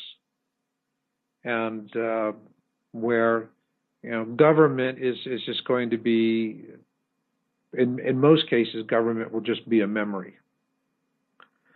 People are going to learn to become self-reliant. Now, the thing is that it's going to be what you make of it. And there are people that are going to know where to go. They're going to know where to find safety because they have a connection with Creator that they have been nurturing and building as a result of being triggered by these dreams, visions, and premonitions. This is a long-term, as I call it, a Kundalini ascension. And they have come to trust their inner voice and to follow it. And these are the ones that will pull through. And they're going to save a lot of others. And also what we're going to see is a tremendous amount of resourcefulness. There are countless men and women who have developed free energy devices. And we don't have free energy devices because we have these corporations that simply are making a lot of money by raping and pillaging the earth. And they buy up these patents and quash it or have these people put out of business. Well, there's a lot of talent that we have floating around, and we're very, very resourceful. And once these special interests no longer have governments to do their, to do what they want for them. Like, for example, look at what Monsanto's doing to destroy family farms all across the country. It's horrific. And it's all because our Supreme Court is just so corrupt. At every turn, it is always weighed in favor on key issues with the elites and their agendas. The Supreme Court is what invented corporations as we know it today. It is the Supreme Court that gave corporations the power to be gods without responsibility. All right. So, to me, in a world without a United States Supreme Court, I see hope. I don't see these hypocrites in long robes who are on key decisions doing things. Years ago, Anita Hill did everything she could to stop that, Clarence Thomas nomination. And I remember watching all of that time. She was lambasted, but I kept looking at her face and I'm going, this woman's fighting like hell. And it's not for the reasons that she's talking about. She's just trying to derail this guy. And this is the son of a bitch who sold us out. This is the Black Hitler. Future generations will remember. Clarence Thomas. He's the Black Hitler. He was a Monsanto mole, and he wrote the majority decision that gave Monsanto and other companies like that the power of gods to create life and to own it. And no doubt in my mind, she learned of his plans, pillow talk. He got a little drunk, got a little cocky probably one night, and he talked about what he was going to be doing, and it dropped her on her head, and she knew she had to fight it, do anything she could. And so to me, now that I understand it in perspective of history, she's one of the most heroic people I could have ever imagined. Because Thomas is the Black Hitler. He's a psychopath for what he has unleashed on us with this GMO. And so, you say GMO, are you talking about which one? I mean, everything's GMO'd now. Yeah, I know, but he's the guy. It was the enabling. You have to have an enabling legislation or an enabling decision. Okay. Something has to, you have to have, it's a Pandora's box, but it takes just a small key to turn the lock. And Clarence Thomas was the guy that turned the lock. Okay? He was the former attorney for Monsanto, who was on the court, who should have recused himself for conflict of interest. And he, in fact, wrote the the majority opinion on a 5-4 decision. Okay? And so, hey, you know, and look at our political process. The Supreme Court turned right around and put our political process up for sale to the highest bidder. Right. Foreign corporations can come in, dump in money. I mean, it's just, that's it. You have Senate races or congressional races, $10 million in advertising in states that are relatively poor states. $10 million. And it's not coming out of the local economy. And you also brought up earlier, Marshall, about how empires rise and fall. It's a cyclical process. And that's right. Rome fall, you know, how they fell, they outsourced their military amongst other things and just spent way above their means as far as resources.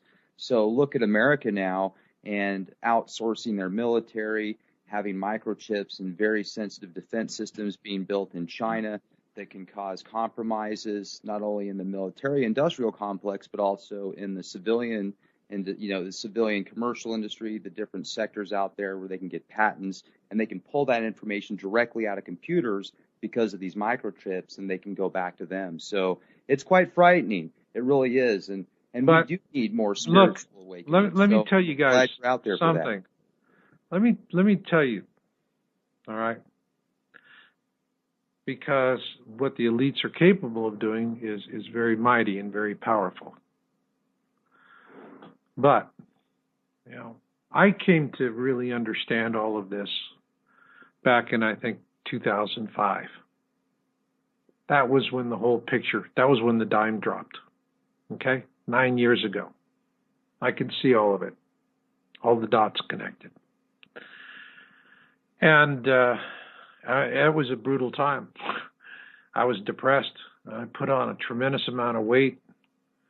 And looking back on it, I think I just put on the weight because I didn't want to live to see it.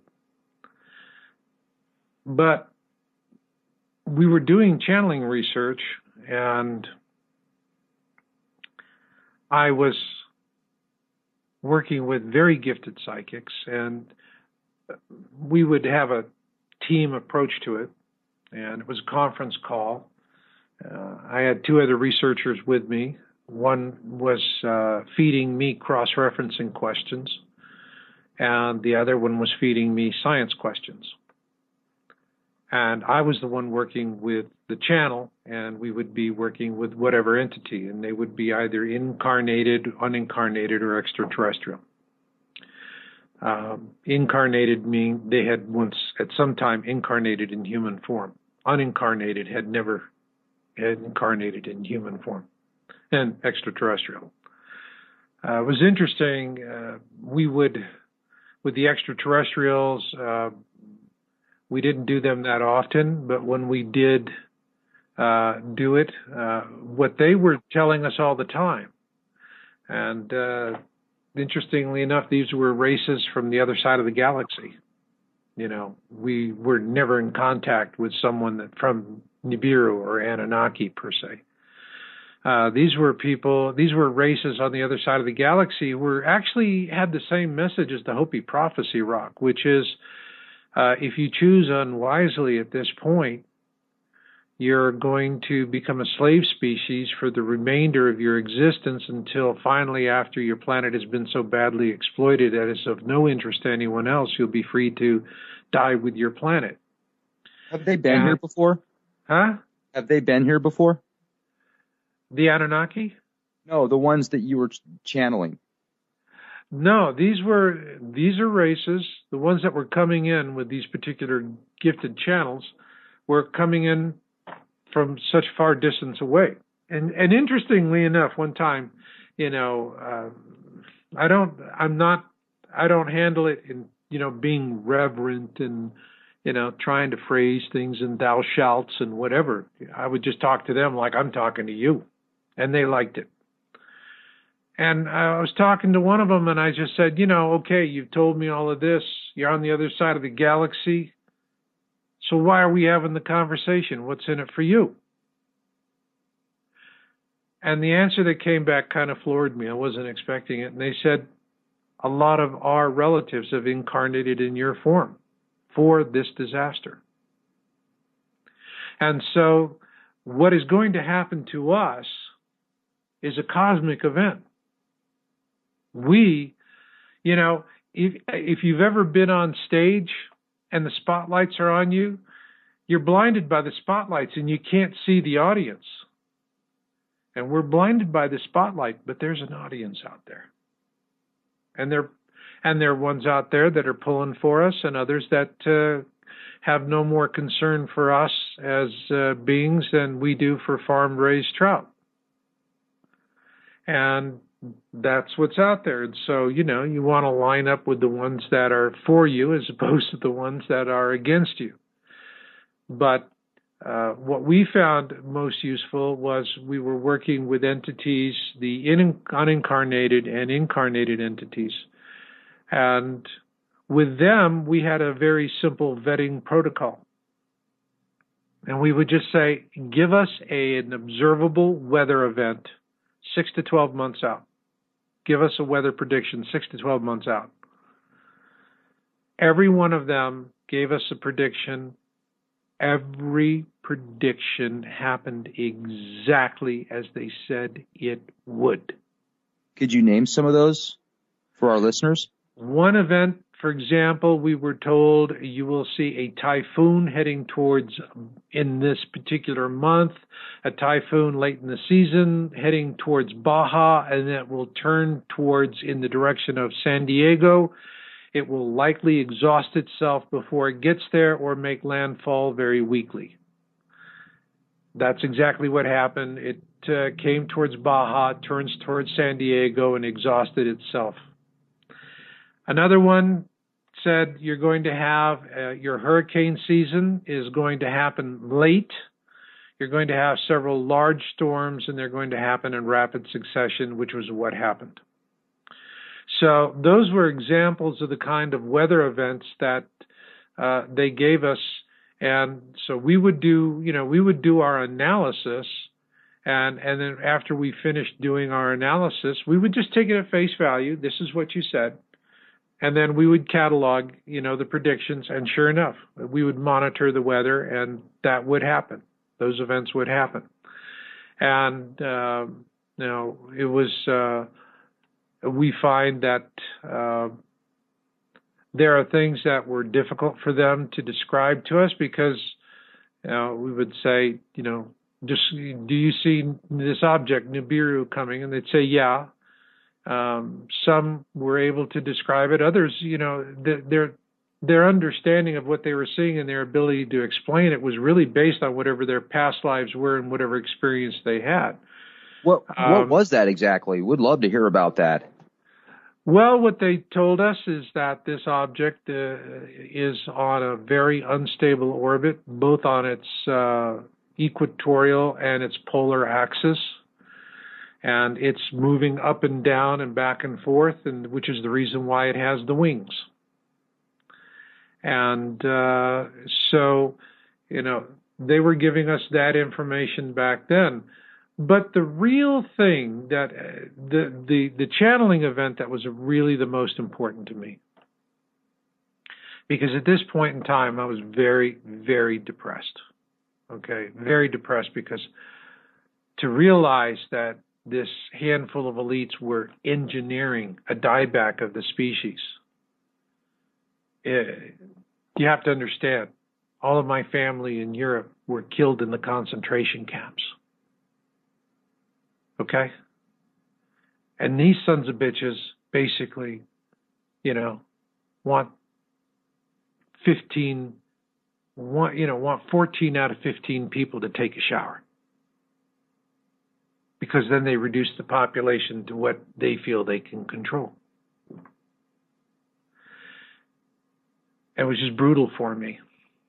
And so one day I was just tormented with it, and I asked this one channel, she's very gifted, and she could do multiple entities.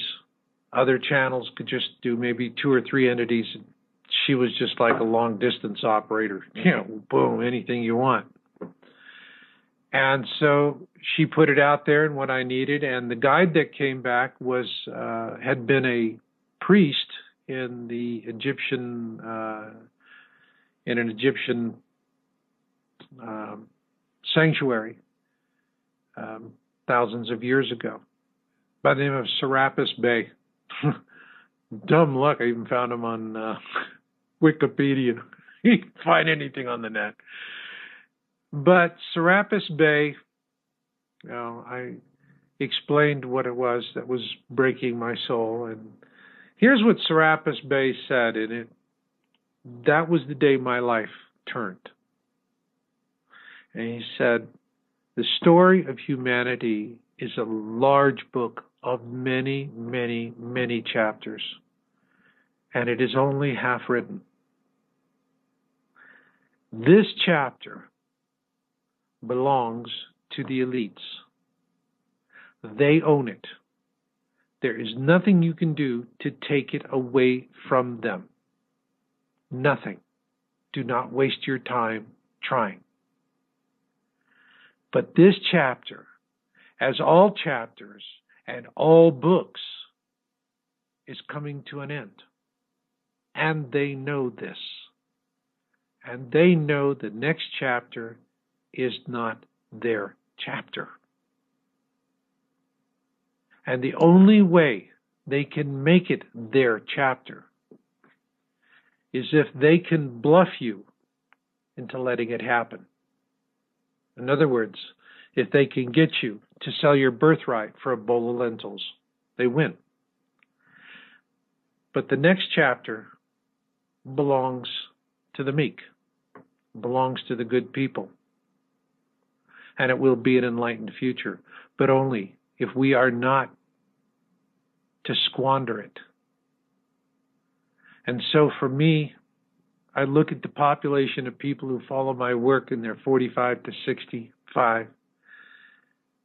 And keep in mind, the most likely survivors are going to be folks in their 20s right now. But I want to help these people become the elders of the backside. The shamans, the medicine men, the medicine women, the wise advisors, the ones who understand how the elites do what they do and trick people, bluff them into giving away what is precious for baubles. And the more of these people that can make it to the other side, to just simply let people know, call the bluff, and you win.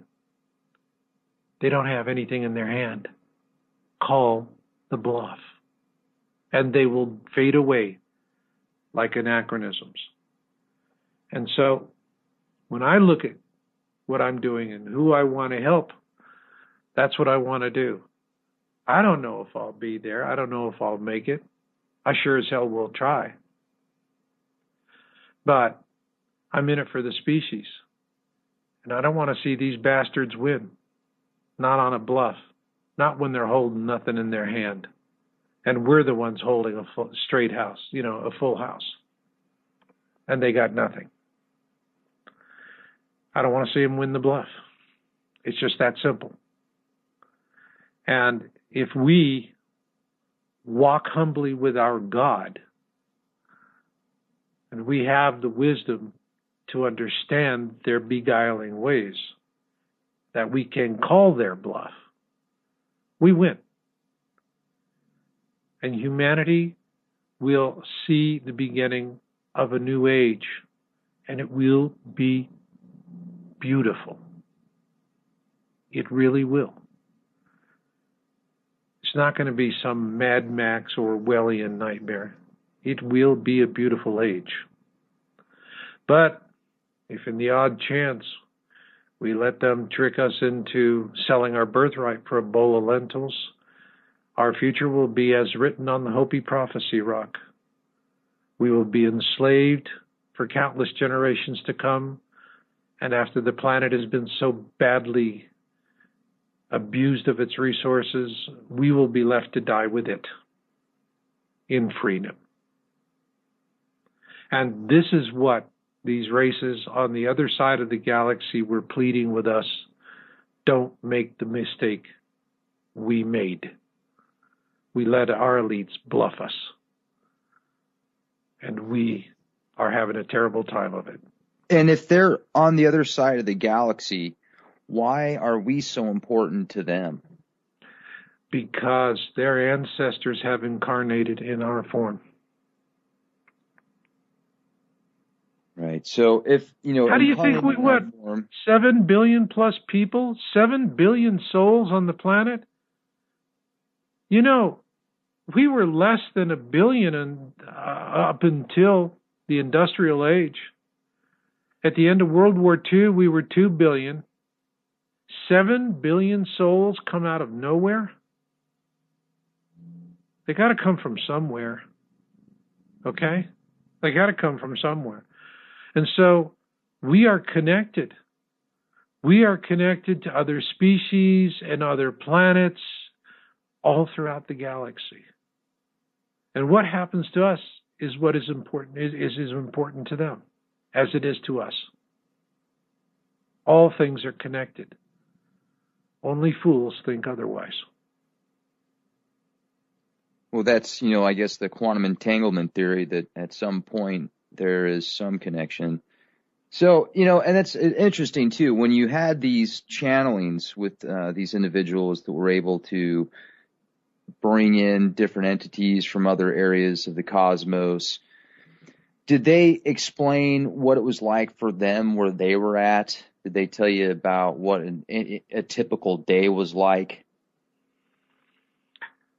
They would tell us what happened to them, that the ones that we had contact with had told us that their lives were miserable, their planets were barren, and they were struggling to exist.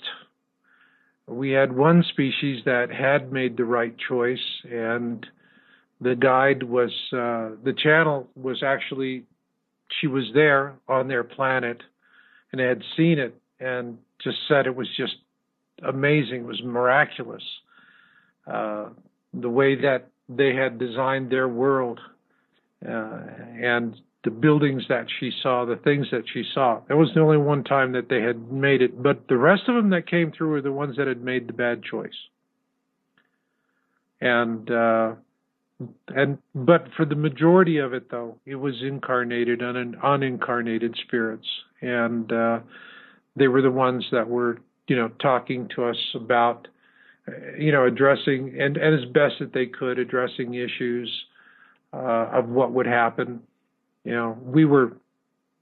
Many of them told us that, it would be visible before 2012.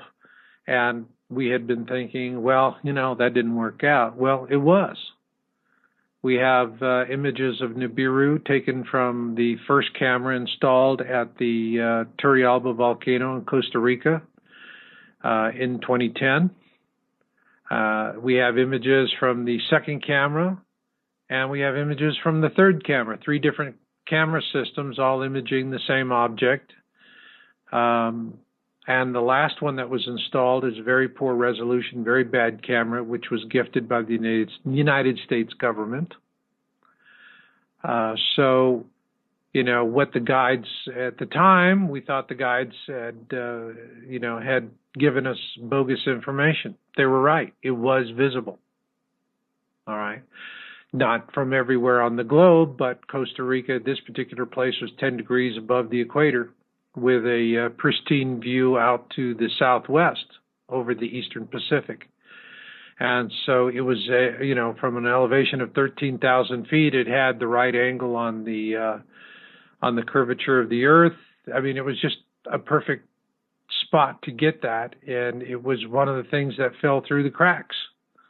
And otherwise, they're very good at controlling it. In 2008, in 2006, we reported on the South Pole Telescope. We broke the story on that.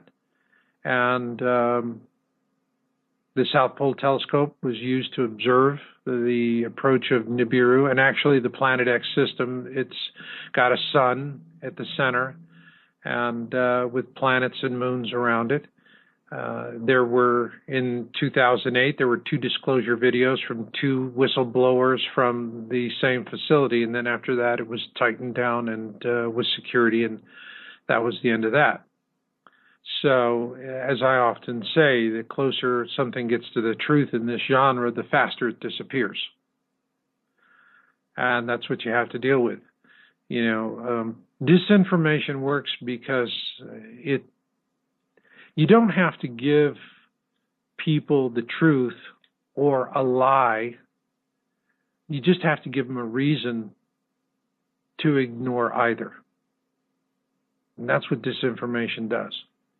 And so all they have to do is target something in a way that would create plausible deniability.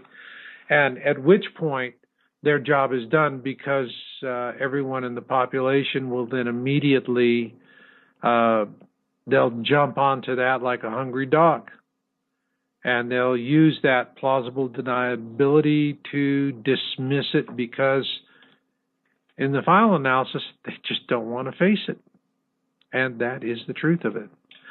But there's the few that do. The ones that have the dreams, the visions, the premonitions, the good people, the ones who walk humbly with their God, the ones who usually get kicked out of more churches than I've ever been in. Okay? They're the ones that know what they know. They have eyes that see. They have ears that hear, and no one's going to tell them differently. You can torture them. You can do whatever you want. And like the Bible says, they just turn the other cheek, and they stand fast. And these are the people who inspire me. You know, and let me jump in here for a second too, Marshall, because you talk about prophecy and the Bible and some Native American prophecies like the Hopi Indians. Revelations has a bunch of different prophecies there. And we obviously don't have time, I guess, to get into all of those. But what you're speaking of, do you get a lot of these references out of the Holy Bible, out of Revelations? I treat the Bible as an allegorical source. I think that the Bible is actually, for the most part, the Bible is interpreted by people who don't understand it. I think if you sit down with the Bible and you read it literally, as very few do, there's a lot of information in there to prepare you for these times, all throughout the Bible. Okay? I mean, for me, it's interesting. I've spoken to many whistleblowers who finally, they gave up their cushy lives because they just couldn't look at themselves in the morning when they were shaving anymore. They all said the same thing, to a man. Now I know how Noah felt. Okay? And so, you look at, the Bible gives you powerful stories, inspiring stories. If you are going to walk humbly with your God, you're going to do it alone. You're going to find God on your own terms. You're not going to let anybody else tell you what to do. All right? And when you do that, and you read your Bible literally, you see a whole new world. And you see a document that prepares you. All right? The date fixations, and everybody's trying to, okay, if it says this, then this is going to happen, then that's going to happen, and this is going to have a date, and that to me is just mental masturbation. Okay? If you know it's coming, you prepare. And that's all. It's just that simple. But it's not the only wisdom text that is helping people to prepare. That's the reason why I published the Colburn Bible. All right? It has man on the street accounts, literally. I mean, there's accounts of the last flyby of Nibiru, which was what caused the 10 plagues of Exodus. All right? And if you take the 10 plagues of Exodus out of allegorical order as they are in the Bible, and you put them in science order, what you start with, okay, are the meteors. The meteors are coming down. It is a brown dwarf. It is surrounded by iron dust. and it's going to have one thing that comes from space, Schrebersite. The Schrebersite comes down, the iron in the Schrebersite, and is what is going to cause the waters to turn red. There's phosphorus, which is what stimulates the growth of blue-green algae. The blue-green algae puts a microcystin. It's a very powerful toxin that can kill man and animal alike. It puts tons of that into the water. The frogs come out. The fish die. You have the flies. You have the pestilence. You have food sources that are diminishing. We know that locusts have a swarm spot on their legs. You have a grasshopper, it becomes a locust, morphs into a locust when enough grasshoppers or their food supply becomes so small that they pack into density and they start striking each other and hit that G spot, if you will, on their legs, and then they triggers them to morph into, locusts. I mean, as a species, you have to go. That's pretty admirable. You pack us into that kind of density, we'll just start killing and eating each other. The locusts just simply, the grasshoppers transform into locusts and then go out and swarm and devour everything in their way. All right? So you take the plagues of Exodus out of allegorical order and you put it in science order, it makes a lot of sense. Makes a hell of a lot of sense. And the descriptions in the Colburn Bible are very clear. And the prophecy in the Colburn Bible of these times has been fulfilled. This was a document that was first written around the time of the Torah, the 5 books, what people who have the Bible know as the first 5 books of the Old Testament. And the second part was written by the ancient Celts around the time of the crucifixion. So this parallels the Bible. And what the ancient Egyptians forecasted as a harbinger sign for the coming of the destroyer, as they called it, and it was also called the destroyer by the Hebrews. You'll find that depending on which translation of the Bible you use.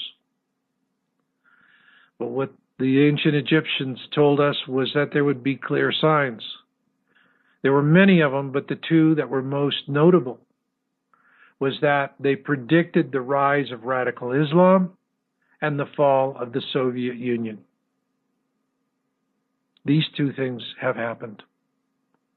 We are in the end time as predicted by the ancient Egyptians 3,600 years ago.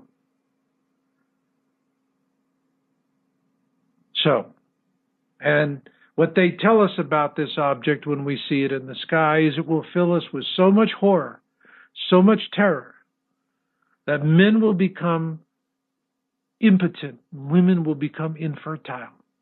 Now stop and think about it.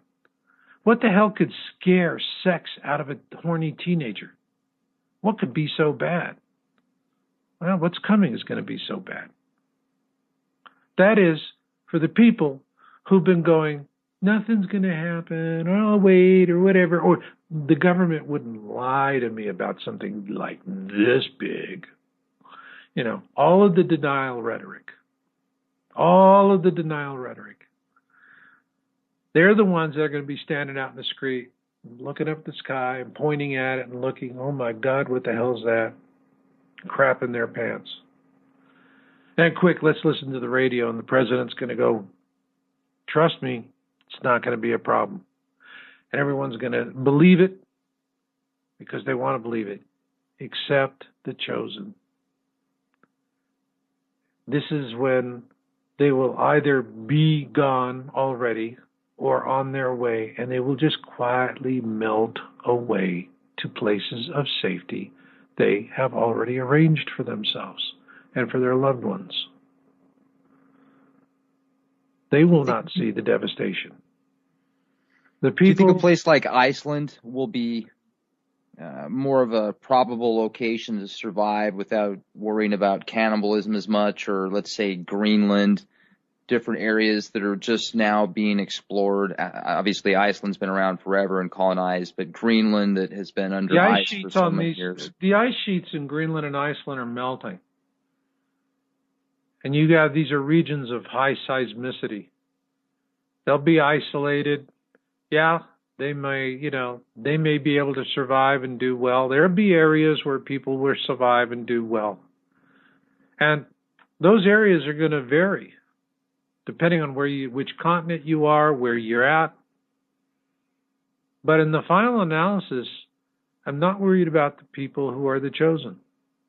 Because what I see is that they're quietly being moved to places of safety and brought together.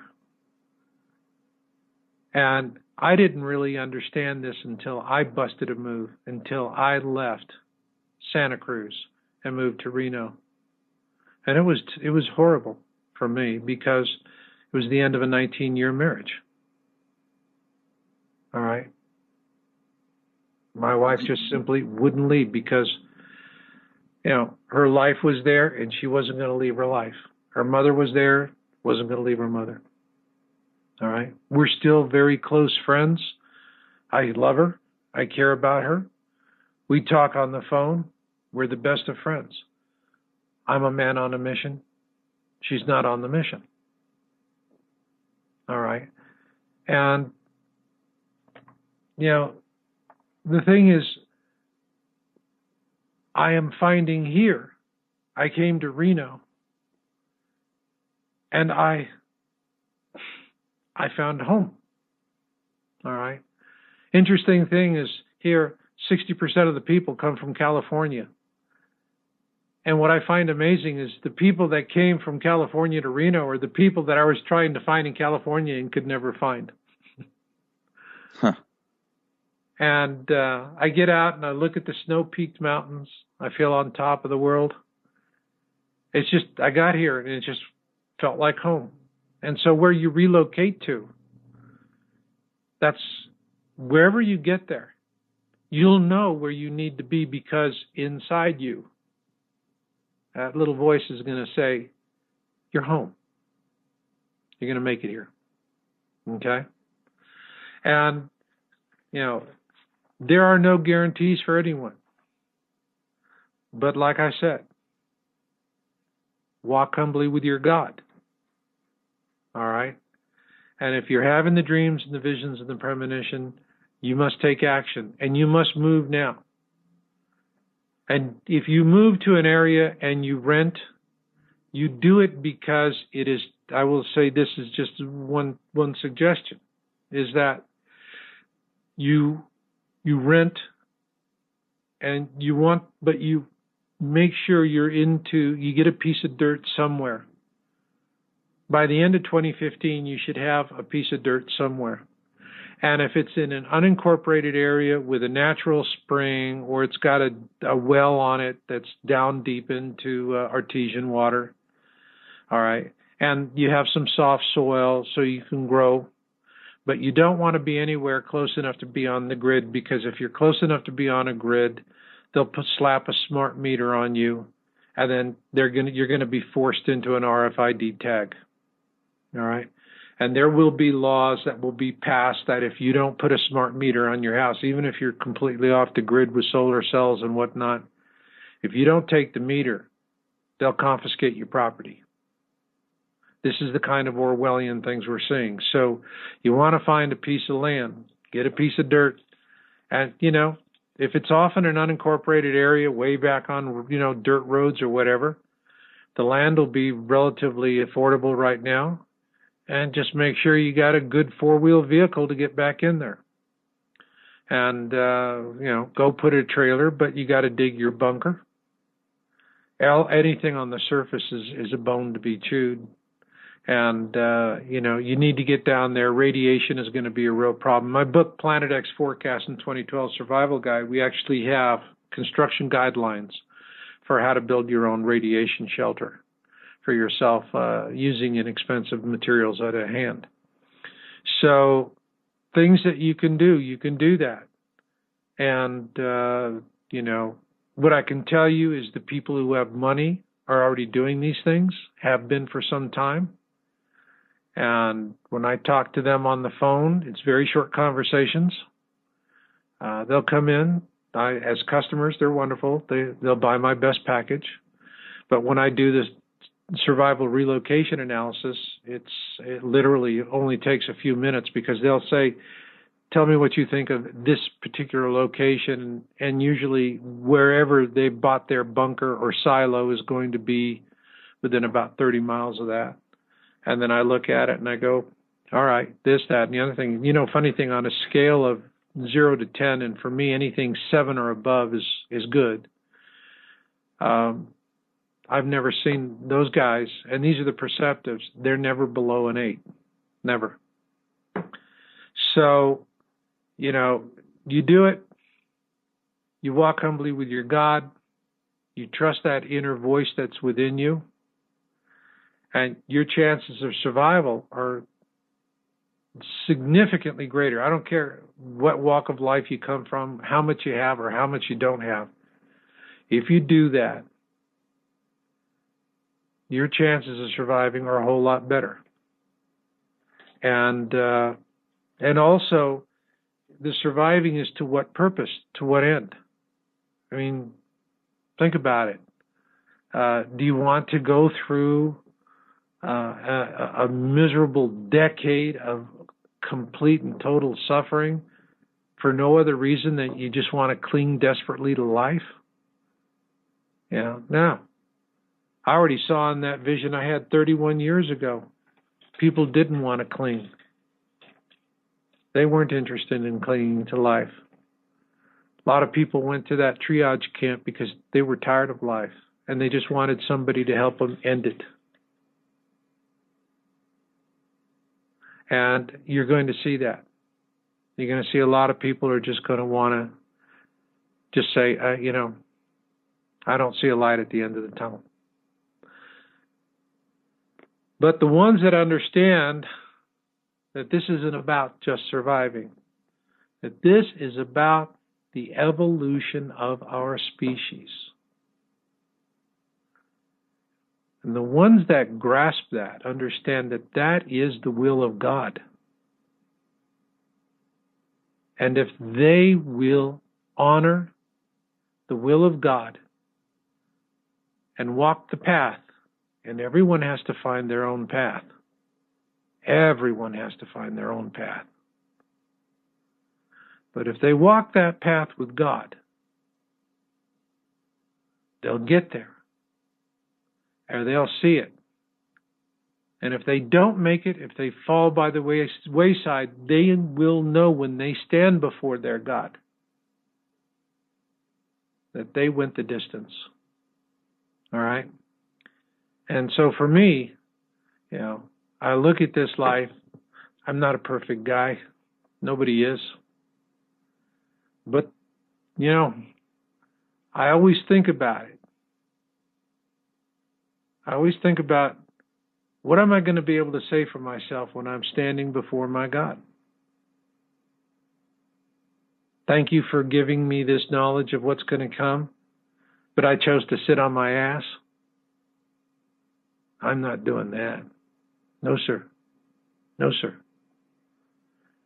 You know, and you also talk, Marshall, about how a lot of people are just concerned about having a bunker and 2 years worth of supplies, and then they come out and they're going to get eaten by, you know, possibly, you know, some cannibals out there. Yeah, they're going to be bunker bunnies. So, they're going to be sweet meat for the cannibals. So sweet meat. Right. So let's talk about the spiritual evolution, the spiritual protection that you help guide people with. What, for our listeners out there that maybe don't have the chance right now to give you a call, maybe they will shortly, what can you give them to say, hey, yeah, this is what I can do to focus on making my spirit stronger, making myself stronger, as well as being in the right place at the right time? I'm glad you asked that question. You go to my site, yowusa.com. I have an interview up, and it's the first of a series with a woman by the name of Susan Shumsky. And this is her topic. And the first one is called Spiritual Survival Skills. And she's going to explain to you about how to use auras, our ability to read auras, as a friend or foe system. After auras, we're going to talk about chakras And after that, we are going to talk about how do you ask God for help. And these are the other 2 shows that are going to be following on in this series. But if they listen to this, they listen to what Susan is saying now. She gives them exactly what to do. And there's actually on that radio page, all right? And excuse me for promoting a podcast on your podcast. I apologize as a guest. But I do these interviews because I know people are going to need this information. There's 3 affirmations in there for dealing with things you're going to have to deal with. All right. And because there are going to be entities that want to disrupt you. Like I said, this is a situation where we have friends and we have foes. And what you have to learn how to do is to walk the path intelligently so you can sidestep those forces which want us to suffer for whatever reason they have. And all of them feel that they have a good reason for whatever they want to do. The Nazis thought they were the good guys, for God's sakes. Look what they did. But then, there are the friends. They're the ones that are going to help us. And I don't know. I mean, I went from a time in my life when I came to the realization of what was going to happen. And I didn't want to survive it. I think that's the reason why I put on so much weight as I did back then. I've lost all that weight that I gained and then some. All right. Because I have hope for the future now. I'm walking humbly with my God. And I keep saying this again and again, but that is all you have to do. You just decide, I'm going to walk humbly with my God. Me, myself, alone. Churches are beautiful. But God didn't make asphalt. God didn't make shingles. God didn't make gypsum drywall. He didn't make vinyl tile. All of this is dead stuff that was made by us. God made trees. You want to talk to God, go to God's house, sit under a tree, get quiet, open your soul, and ask a simple question. And that's how easy it is to start. And once you start doing that, once you start walking that path, you are going to begin evolving as a human. I look at myself. I think back to when I started this 12 years ago. 12 years ago, I was a Spock wannabe. Okay? Live long and prosper. Logic is Tweeting Bird. That was me. And I think about who I am. I'm so alien to the guy I knew 12 years ago that wrote his first article on Planet X in January 2012. You wouldn't believe it. I look back at myself and I go, who was that masked man? But now, no matter how tough it gets, and coming here was hard. It was hard. But on the other end, it's been rewarding in ways I could have never imagined. Once I broke free, once I got out of that, I busted a move. And yes, I lost a marriage in the process, but I decided to walk humbly with my God and to pay the price. And once I paid that price, I found myself on a new destiny path. And amazing things are happening to me every day. I'm meeting amazing people every day. I wake up in the morning knowing this ugly freaking rock is going to come through and screw up our world so bad you don't want to think about it. I've accepted that. Now, there's another thing you can do. I have a YouTube on video called The 5 Stages of Catastrophism. All right? for those of you that are at the precipice right now, the 5 stages of catastrophism that I describe in my video, and many tell me it's probably the best thing I ever did for them. The first stage is, I don't have time for this crap. The second stage is, oh crap. The third stage is, share the crap. The fourth stage is, crap happens. And the fifth stage is, the universe is unfolding as it should. Now, thanks to Serapis Bey, I made that fifth stage. And what I can tell you about the universe unfolding as it should is that the universe is not unfolding at the speed of human expectations. Stop asking about dates. Look, listen. God gave you eyes. God gave you ears. God gave you a mind, a magnificent mind. Don't squander it. Use it. And everybody, I see people float in. You know, my YouTube channel is approaching 18 million views. Now, out of that 18 million, 1 out of 4 will watch my videos from beginning to end. The rest will come in and they're like anything else. They'll hit it and bounce out, hit it and bounce out. A lot of them come back and then they watch the video full. But the reason why they hit it and bounce out is that it's that stage.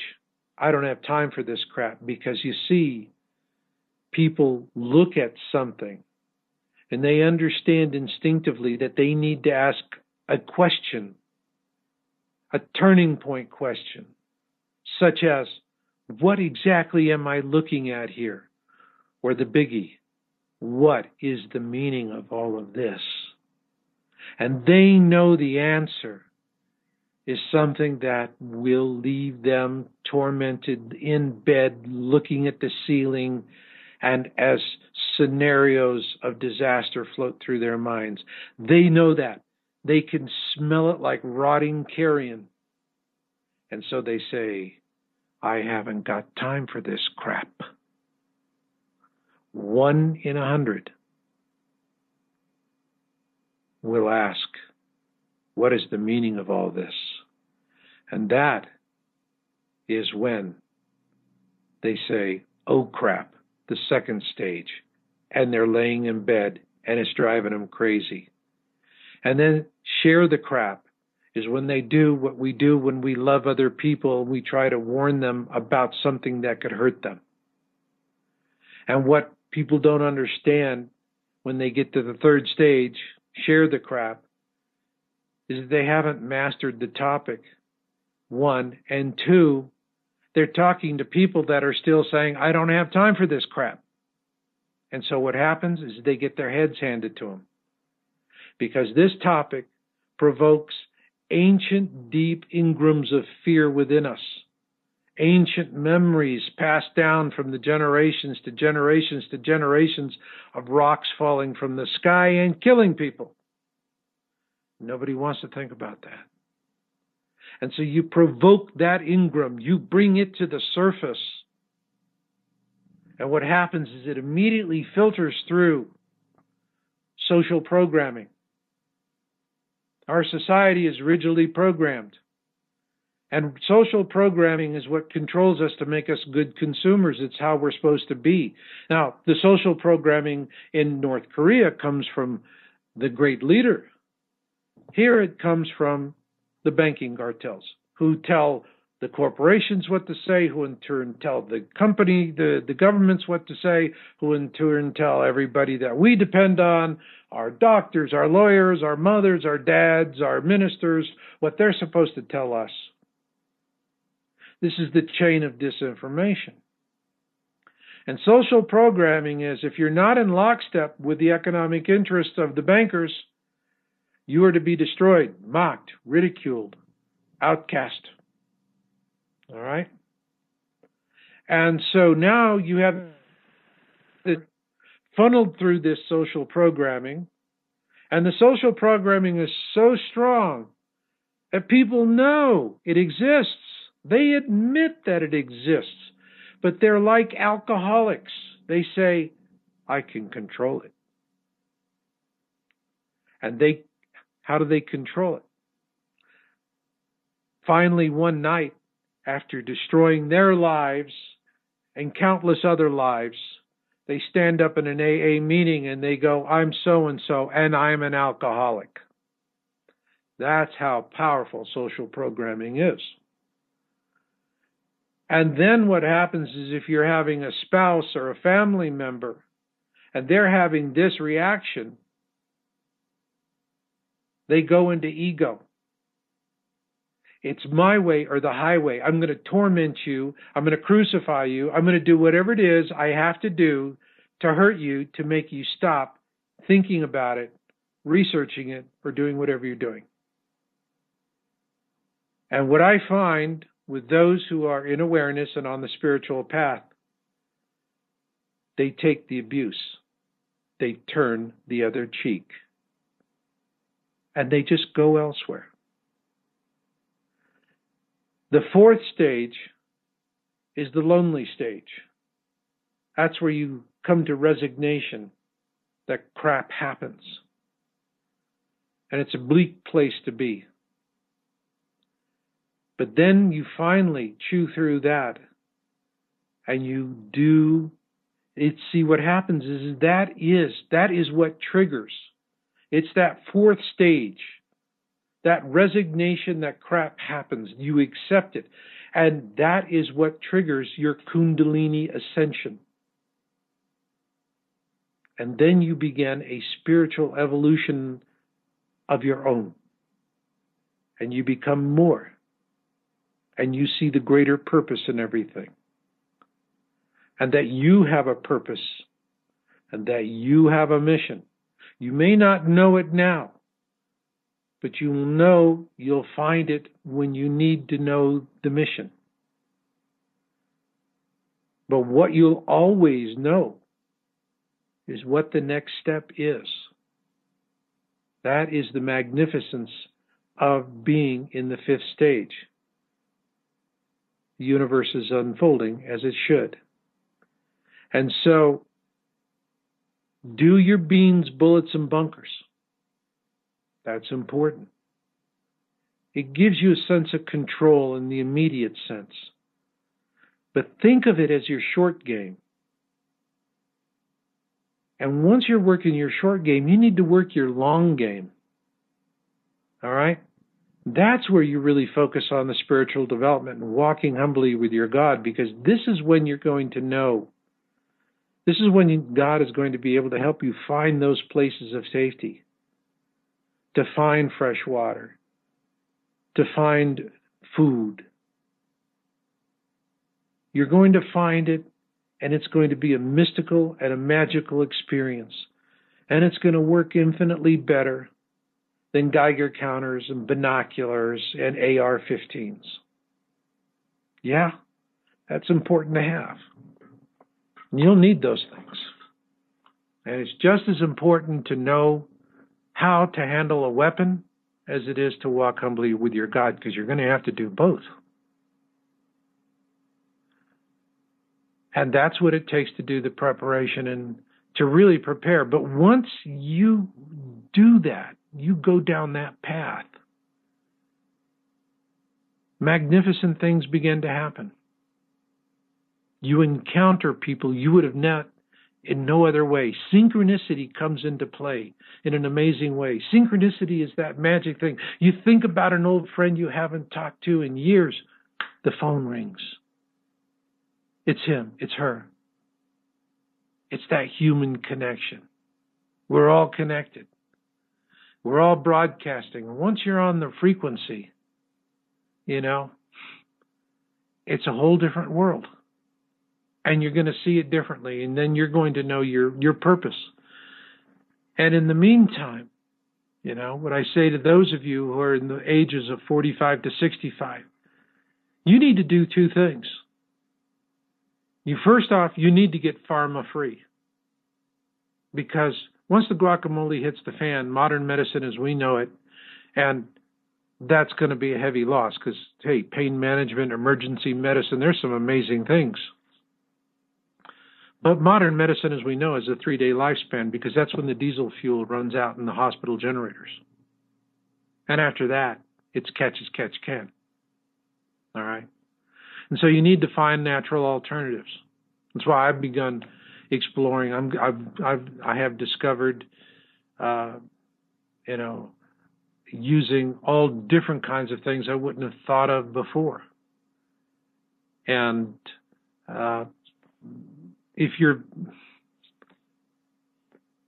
you want to be self-reliant. You want things you can have for yourself. And there's simple things you can get in the stockpile. Yeah, colloidal silver, you betcha. It's a good thing to do, especially if you know how to make it yourself. But baking soda is going to help you survive the superbugs that are going to come. Essential oils.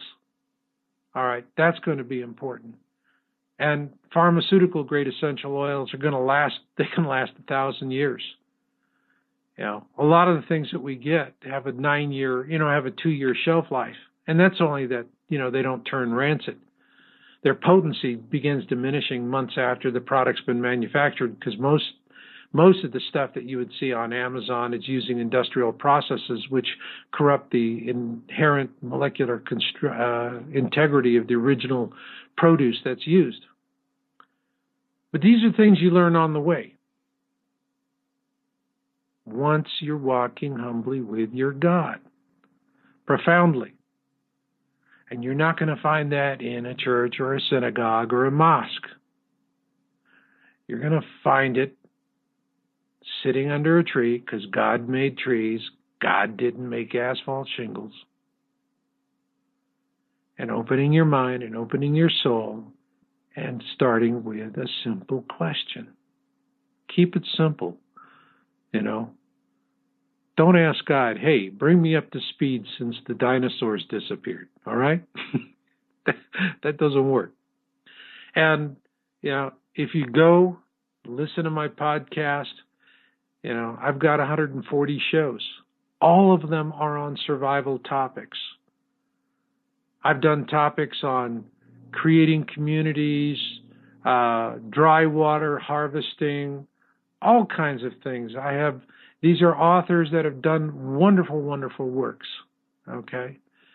There's a huge library of these shows that can be downloaded, and they can really help you.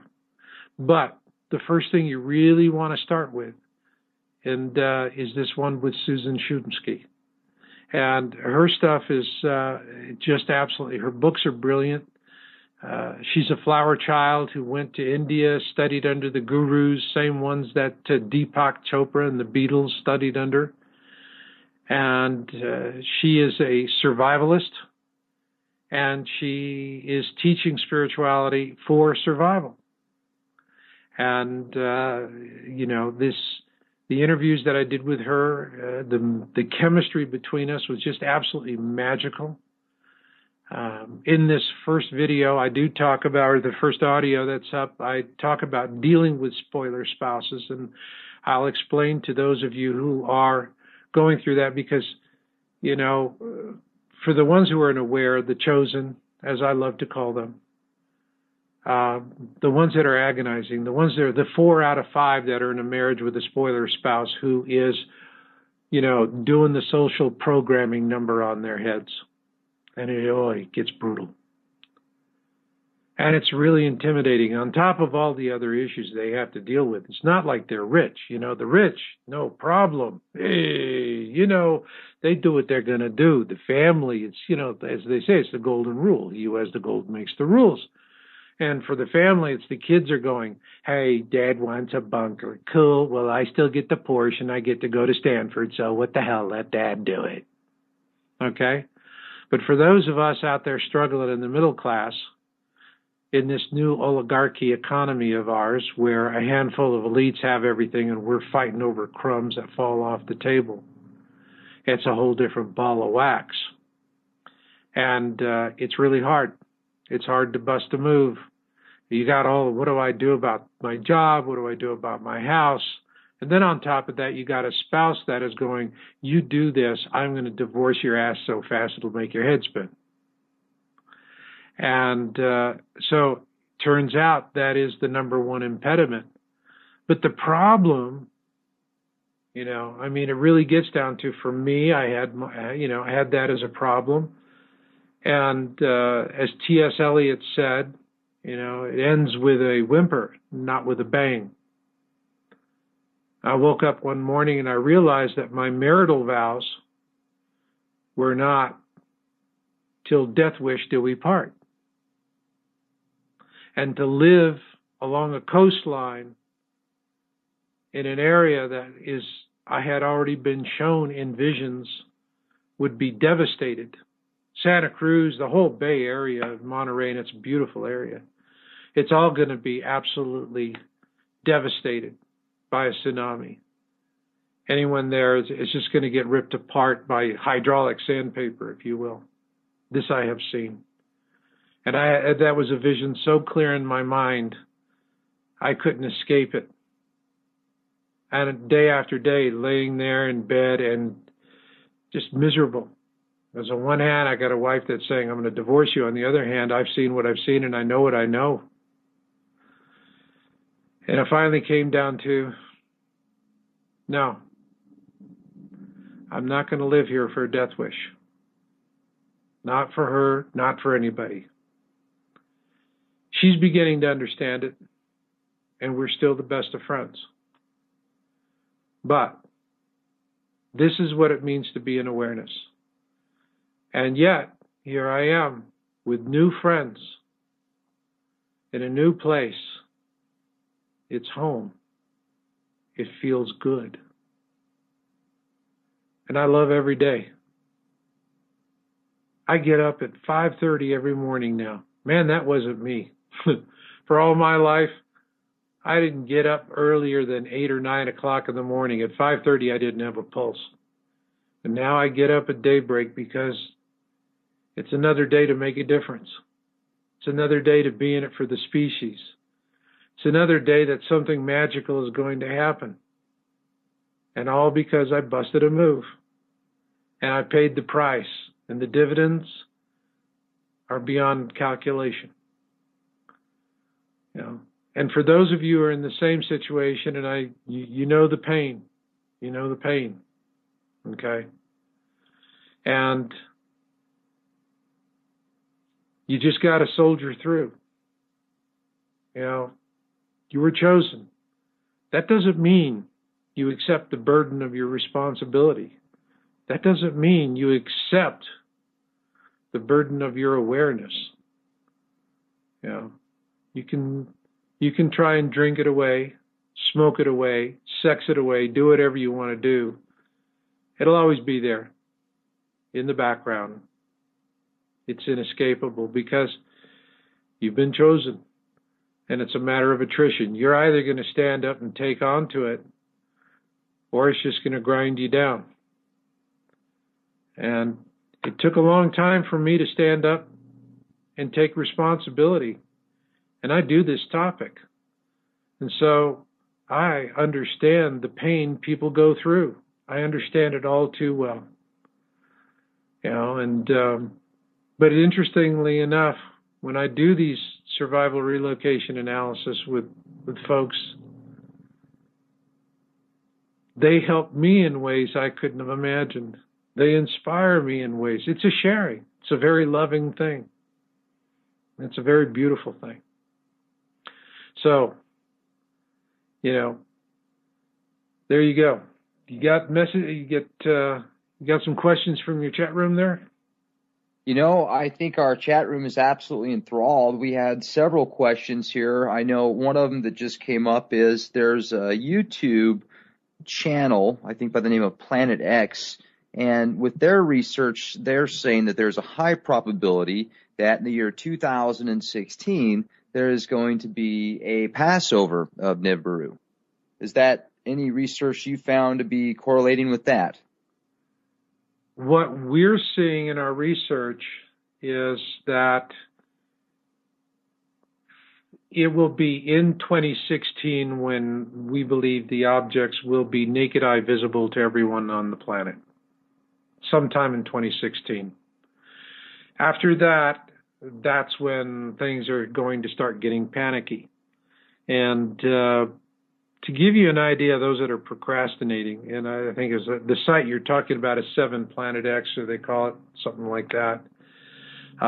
It's the guy who's using his research to validate the Bible, kind of reverse engineering science into Planet X. And I've seen his work.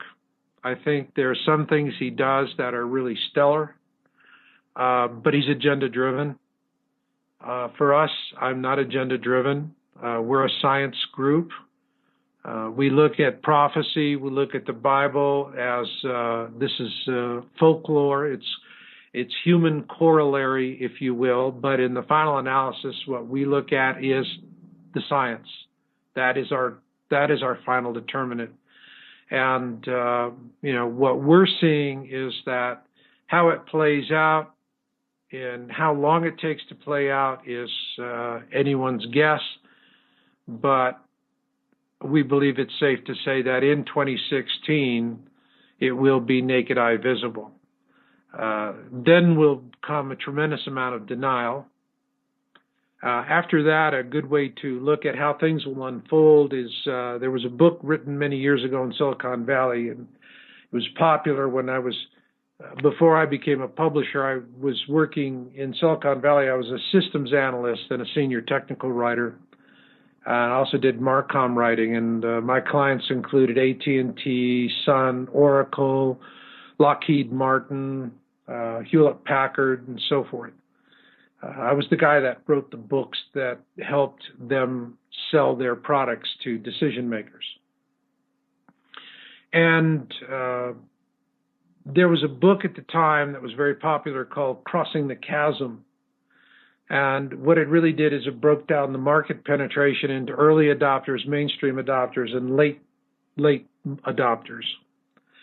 And there was the chasm was between the early adopters, which is about 10% of your market, and then in that chasm it kind of falls off, and this is where a lot of startup companies die because they go out and they start making some money initially, and then the sales dry up, and they've gone out and rented all these big offices and hired all these people, and that's it.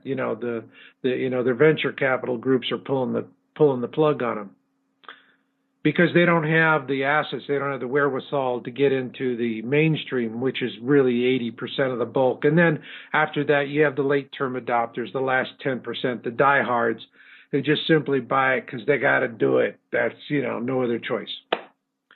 So let's talk about what happens when Nibiru happens. You're going to have the early adopters. Now, these are the people who are going to go get to places of safety, and they're going to spend whatever they're going to spend to do it.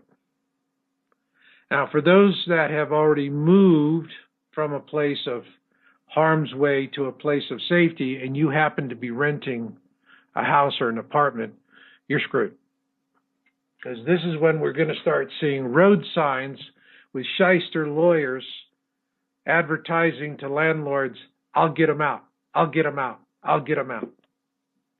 And they'll file evictions on the flimsiest of pretexts, and there will be so much money in the marketplace, there'll be more than enough to corrupt the judges. And if you're renting, you're on the curb. That's it.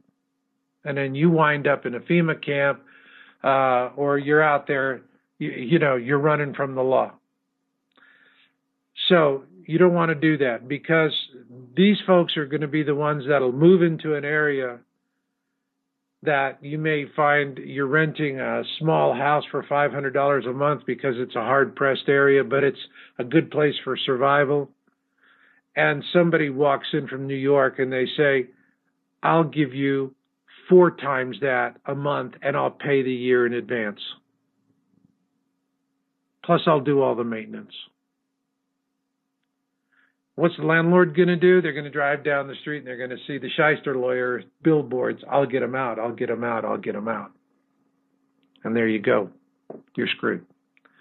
That's the reason why wherever you go to, You need to do it now before those early adopters, the ones that really get the message once this thing shows up, and they're out there with the money and they'll pay any price, and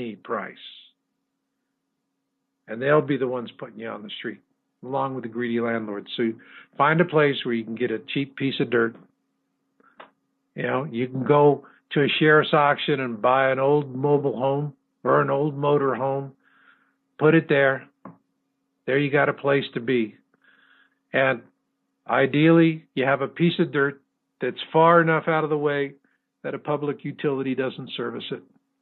Because once they service it, you're going to have a smart meter. Once you have a smart meter, they're going to know when to come and grab you and stick an RFID chip in you.